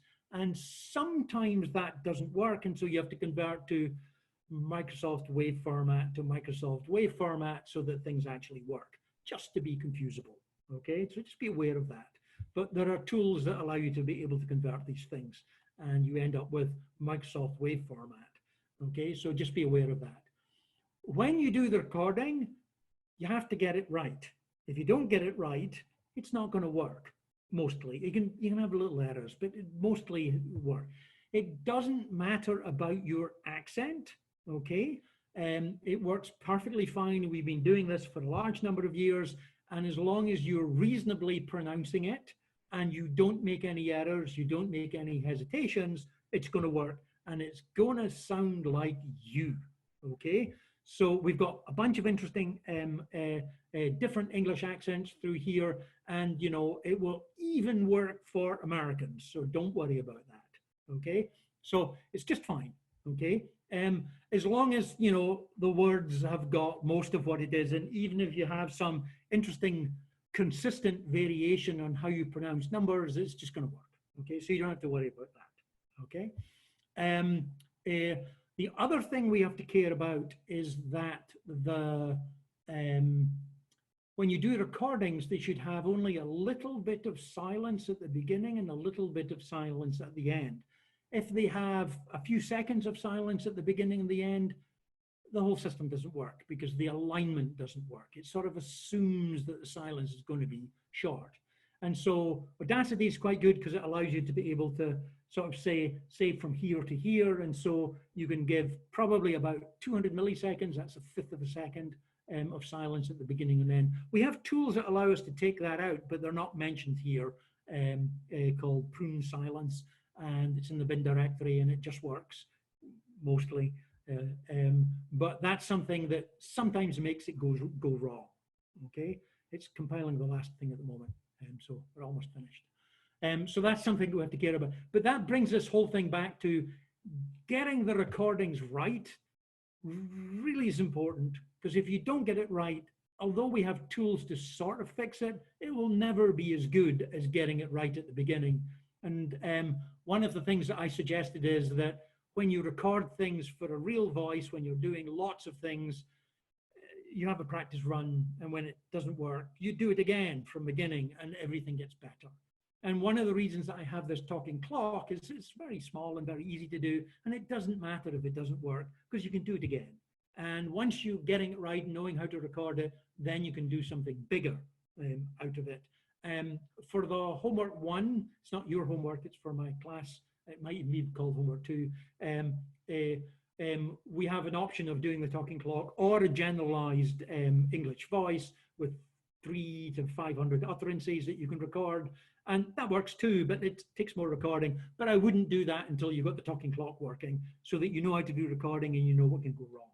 Okay, so I now have the whole thing compiled in the build directory. There's a whole bunch of sub things that are in there. Can I move this so I can see this? Oops.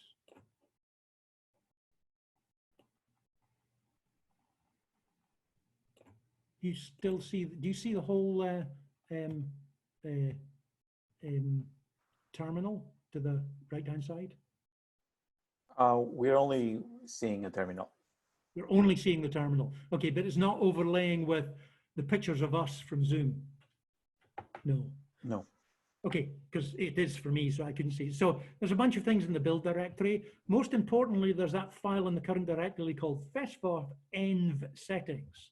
Okay, so I'm just going to have a look at that file and display it. And what it is a bunch of commands which set environment variables for Edinburgh Speech Tools, the flight directory, the fesvox directory, and the SPTK directory, which have got full path names of where these things actually are. Okay, what I'm going to do is use the source command on these. Okay, and now if I say this, I now get this big long path name that points to that. We need to do that, otherwise things don't work. Okay, it is all in the instructions, but that's something that actually works. For those of you who are compiling it, have any of you got to the end of the compilation yet? Do you have a faster machine than me?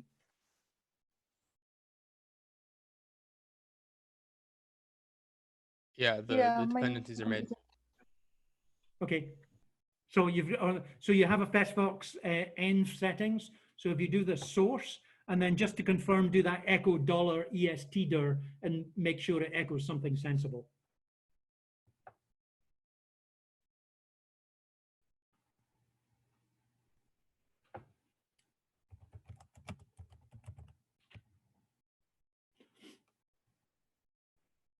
Okay, so now I'm going to make a clock directory.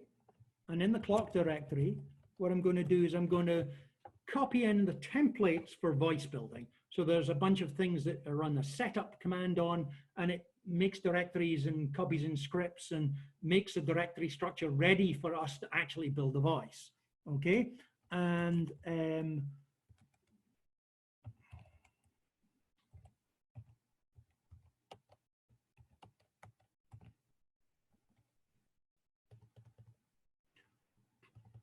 is that just not clever enough to do the expansion on the fly?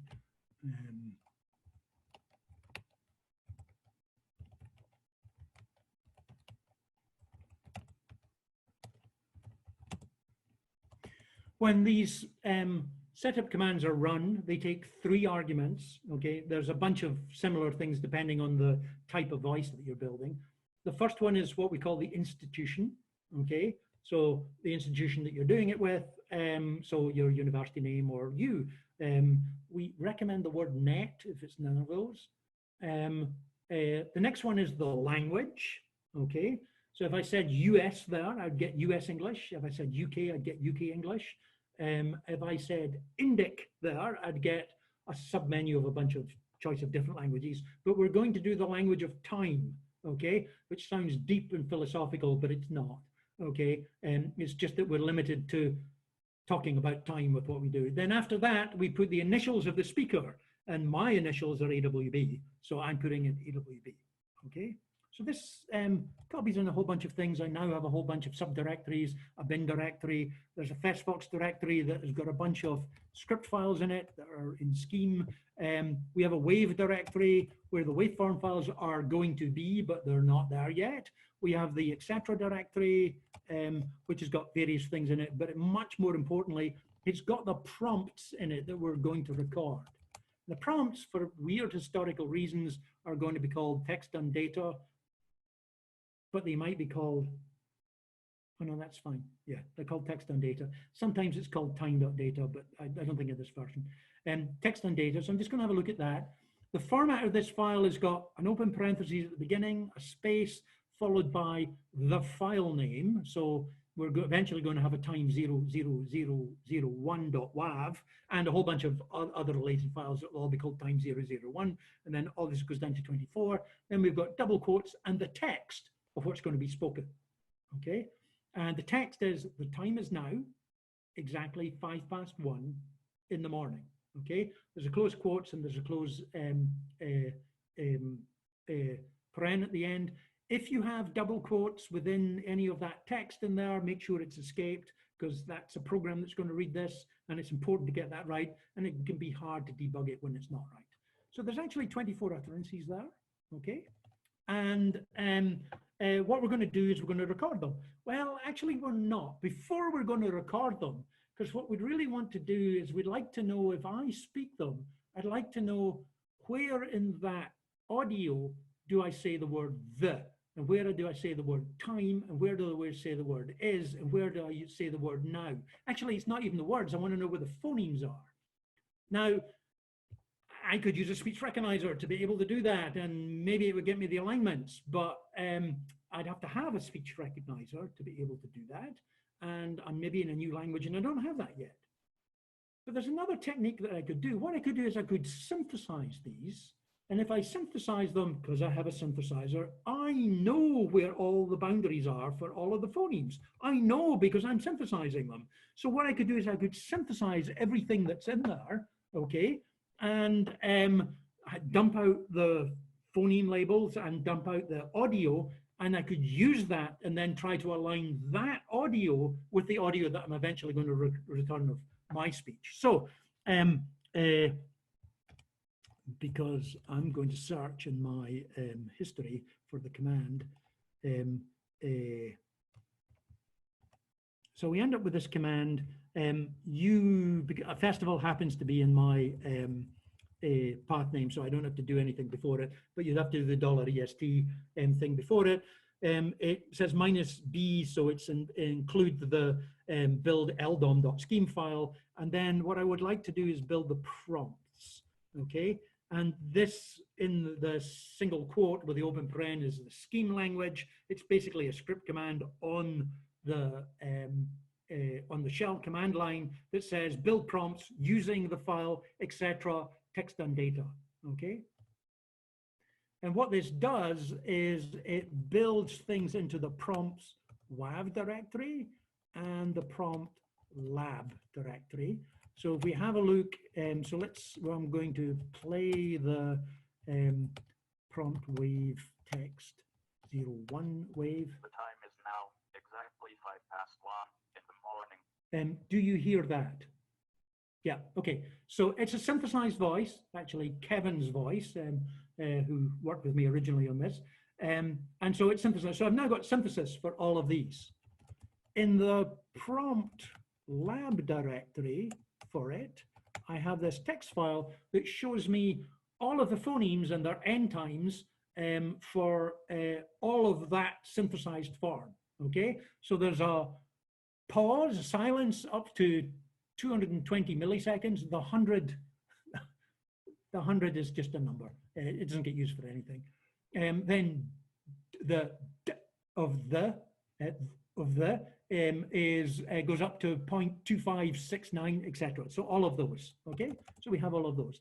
Now what I'd like to do is I'd like to record me saying all of these, me speaking, okay? So I'm not going to do that here. I'm just going to copy these in because I have them from earlier.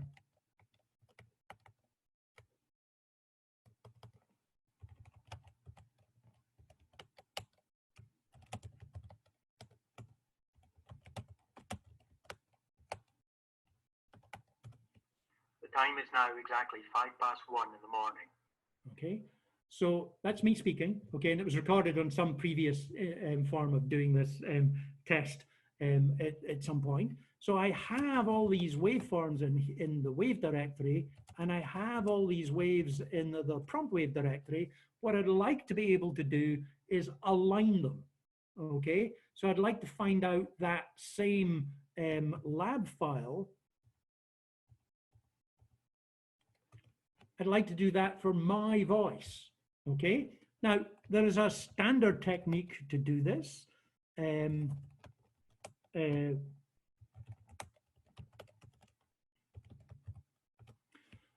Called DTW, dynamic time warping.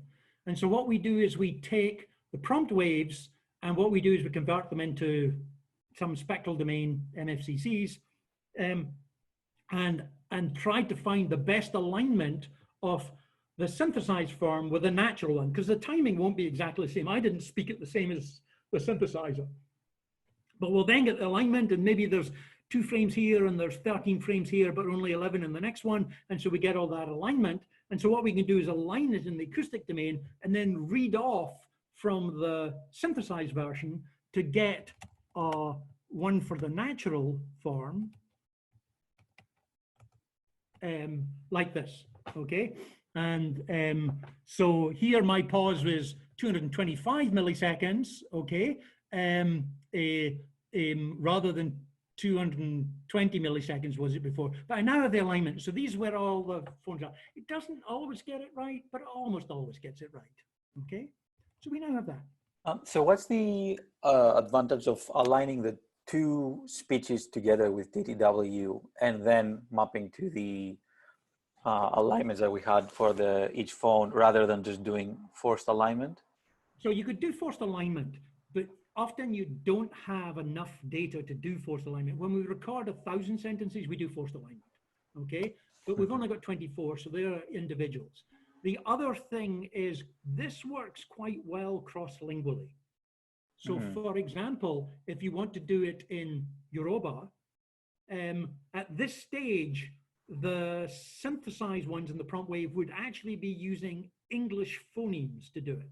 And you might be going, oh, that's never going to work. And the answer is yes, it is probably going to work, because what you have is a single utterance that is consonant, vowel, vowel, consonant, glide, consonant, and you have something that's approximately the same, and it will align reasonably, even though the language is different. Okay, so this is a good thing to do when you're bootstrapping in a new language. If we had 1,000 utterances, we could do a flat start acoustic modeling, and it would be fine. Okay, but this works very well when you don't have that and you're doing it in a new language. Okay, so we now have that. What we now have is, even though they're in some interesting floating point form, it's a little bit harder to read, we now have the durations for all of me speaking those numbers, these times, okay?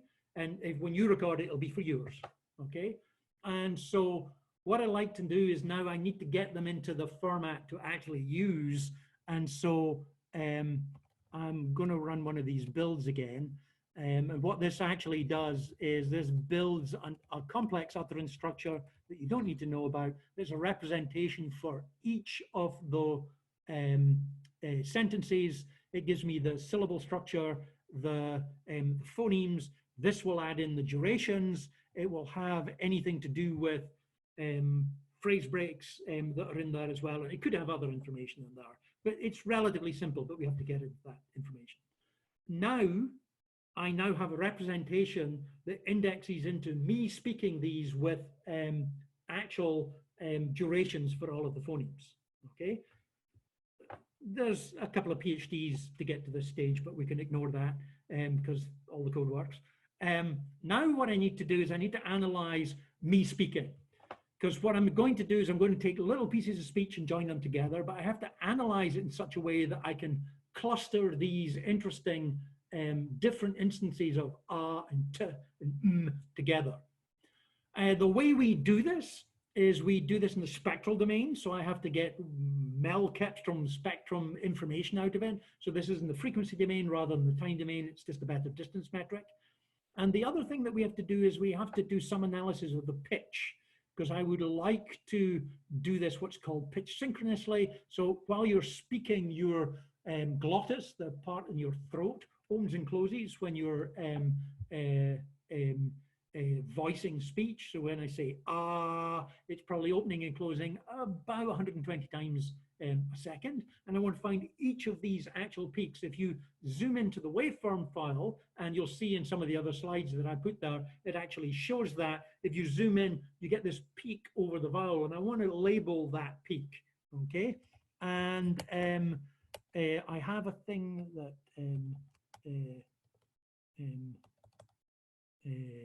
PM wave that does this. Okay, and so this just labels that information.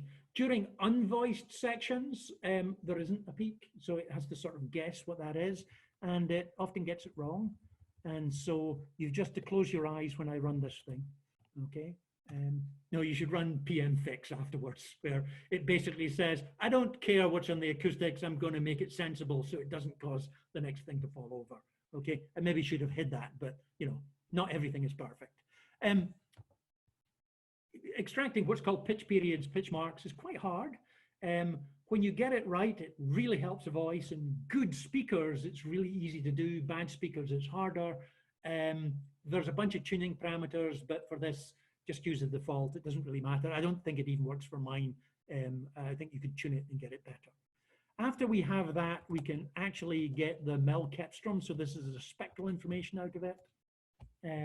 And so this is just for every pitch period, about every 10 milliseconds, it's getting a frequency representation for each of those forms. After that, we have another build. And this is the thing that actually builds the synthesizer. And so what this does is it loads in all of the utterances, but you have to spell things properly. It has command completion if you go into Festival itself, but it doesn't on the command line. It loads in all the utterances, sorts out all of the uhs, the ums, all of the different phonemes. And then for each of the different phonemes, it tries to build a model of that phoneme of which contexts change how the pronunciation is. And it can do it all in less time it takes me to explain that, okay? This can take some time on big voices. If the voice is, you know, hours long, it can take an awful long time, ish. But it's now built a prediction that looks at all of the context of all of the phonemes and tries to find which is the most likely phoneme to choose given the context it's in when it's actually synthesizing. So now it's done, okay? And I can load in that voice.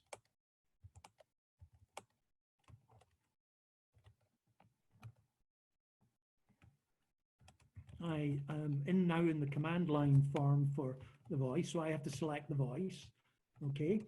And then I can say text, so I can actually type text, is it, okay?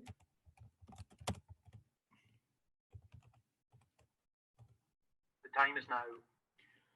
But that's not really impressive to you, is it? Because that was one of the things I recorded. In fact, that's in all 24 of them, okay? So say this time, we'll get the time out of the system and actually say it. Oh, right, oh, you have to actually say it. Tanmay, what time is it? 2:44 a.m.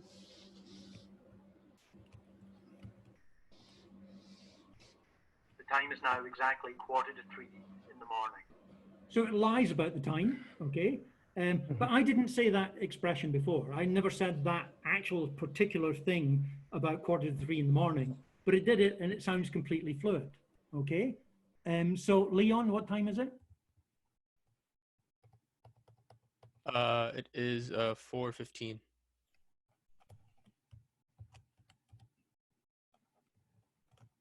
The time is now exactly 4:15 in the afternoon.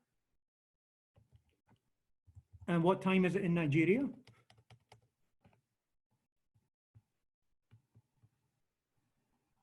The time in Nigeria is 10:15 p.m. 10:15. Oh, 10. It's 22:15. The time is now exactly 10:15 in the evening.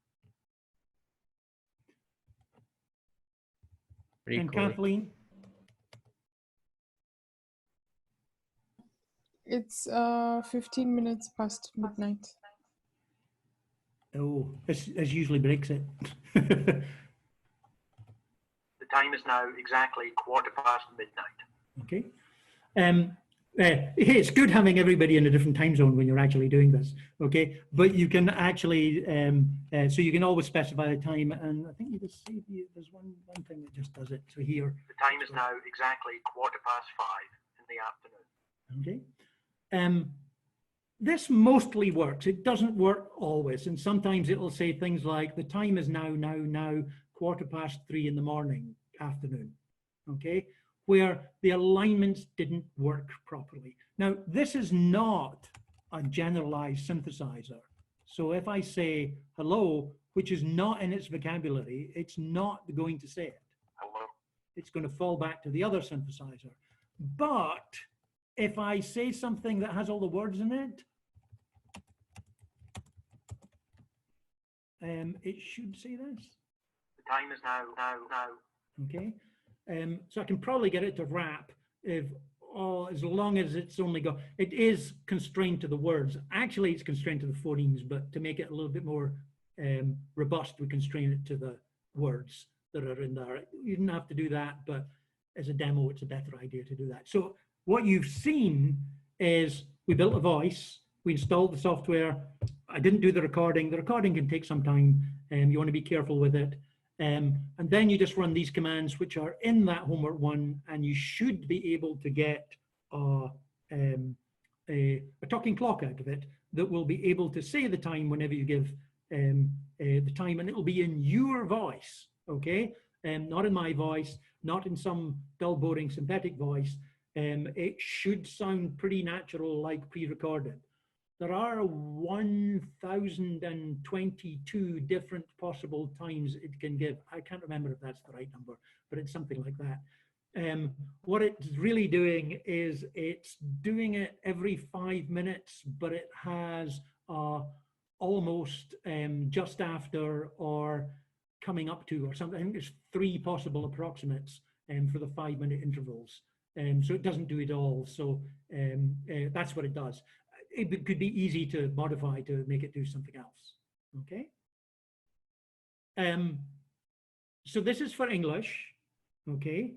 And I would recommend you try it for English first, because then you'll be able to debug to make sure that you've got everything installed properly.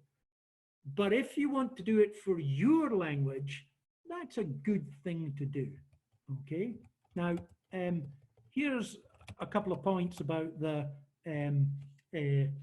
designing your prompts, okay? Although it's discussed in the other homework that I give you a pointer to, because we're doing that in novel languages where people are definitely doing it. So you have to, and when they're doing it in novel languages, they might not even have a 12-hour clock, so they do something way more interesting. This looks trivial, but there's a number of things that look trivial that are actually quite important. With the utterances, we always start with the time is now. This is partly to make alignments go better. This is partly to make the speaker be more consistent. Okay, so it's a trick. Okay, and I don't tell people that. Normally when I do this in the class, I get a volunteer to come up from the audience, I get them to speak it, and then we continue with the class and do it, so it's their voice, not mine. But it would take Tammay too long to come from Delhi to actually come here, because the bus from Pittsburgh Airport to here takes forever.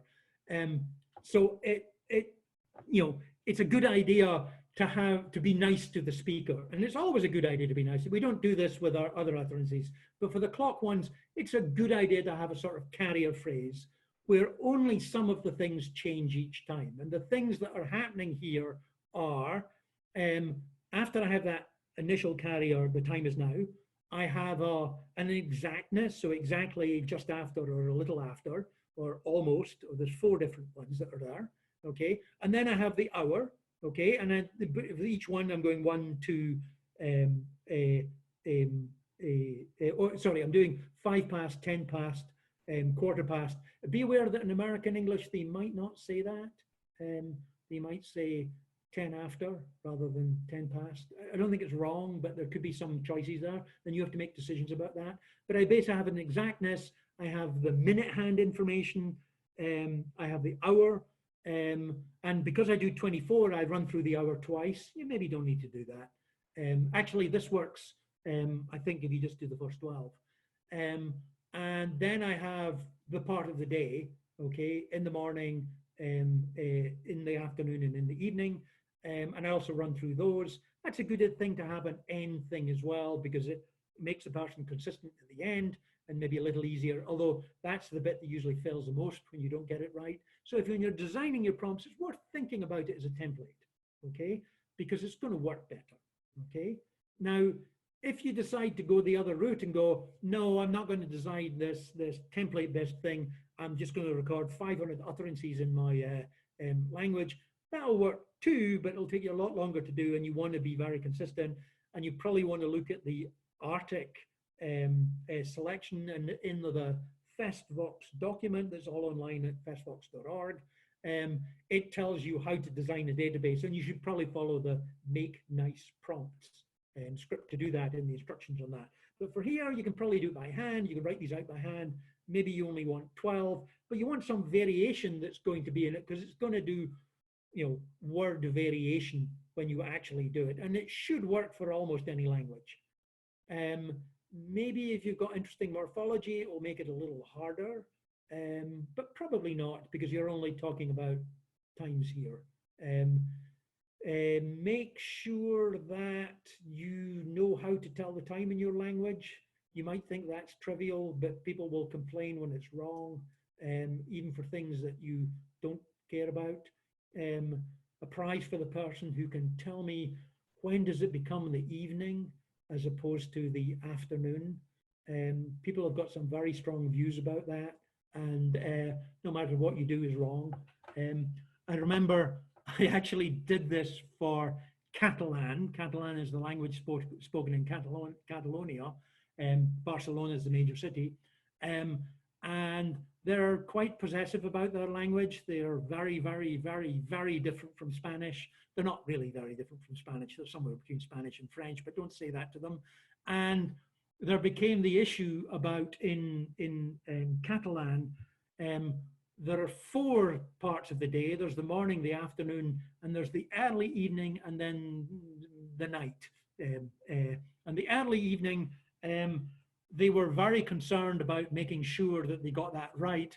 So I was doing this live on the radio for Catalonia Radio, and before we tested it beforehand to make sure it was going to work, and they called up the Academy of Catalonian Language to find out how to say the time, because all of the DJs were going, if we get this wrong, we're going to be talked about forever. So anyway, we did it. And I can't remember what it was, but I have the script somewhere. So be aware that people might complain. Don't put it on the radio, okay? But this should work for your language pretty well, okay? And it's quite a fun next stage to do on top of just doing it for English, because it's pretty easy to do for English. There is more things involved for doing it for another language. You've got to include phonemes in your language. You've got to include a pronunciation lexicon, but it gives you an example. And in order to do this bootstrap into your language, you've got to give a mapping to phonemes in English, okay? But it's mostly in the consonant vowel space, not anything more than that, okay? But it mostly works, okay? Do we have any questions? About the prompts, this might be obvious, but I'm just confirming. The times that we give in our language, they have to be these times, right? Exactly. No, not at all. Not in any way whatsoever. Okay. So no, there are times in your language, and you have to make the decision. So there's no the mapping has got nothing to do with words. Okay, and so I did this in Japanese, and if I did this in Japanese, I usually say tadaina, which sort of means the time is now. It means right now. Okay. So I would then say the hour, goji, which means 5 o'clock. I then say goji han, which means half. So the order is changed. And then I'd say gozen for the morning or gogo for the afternoon. And so, no, the words don't have to map in any way whatsoever. Okay, so think of them natively in your language. So what I mean is not the words, but time 0004, does it have to be 20 past 4 in my language? No. Okay.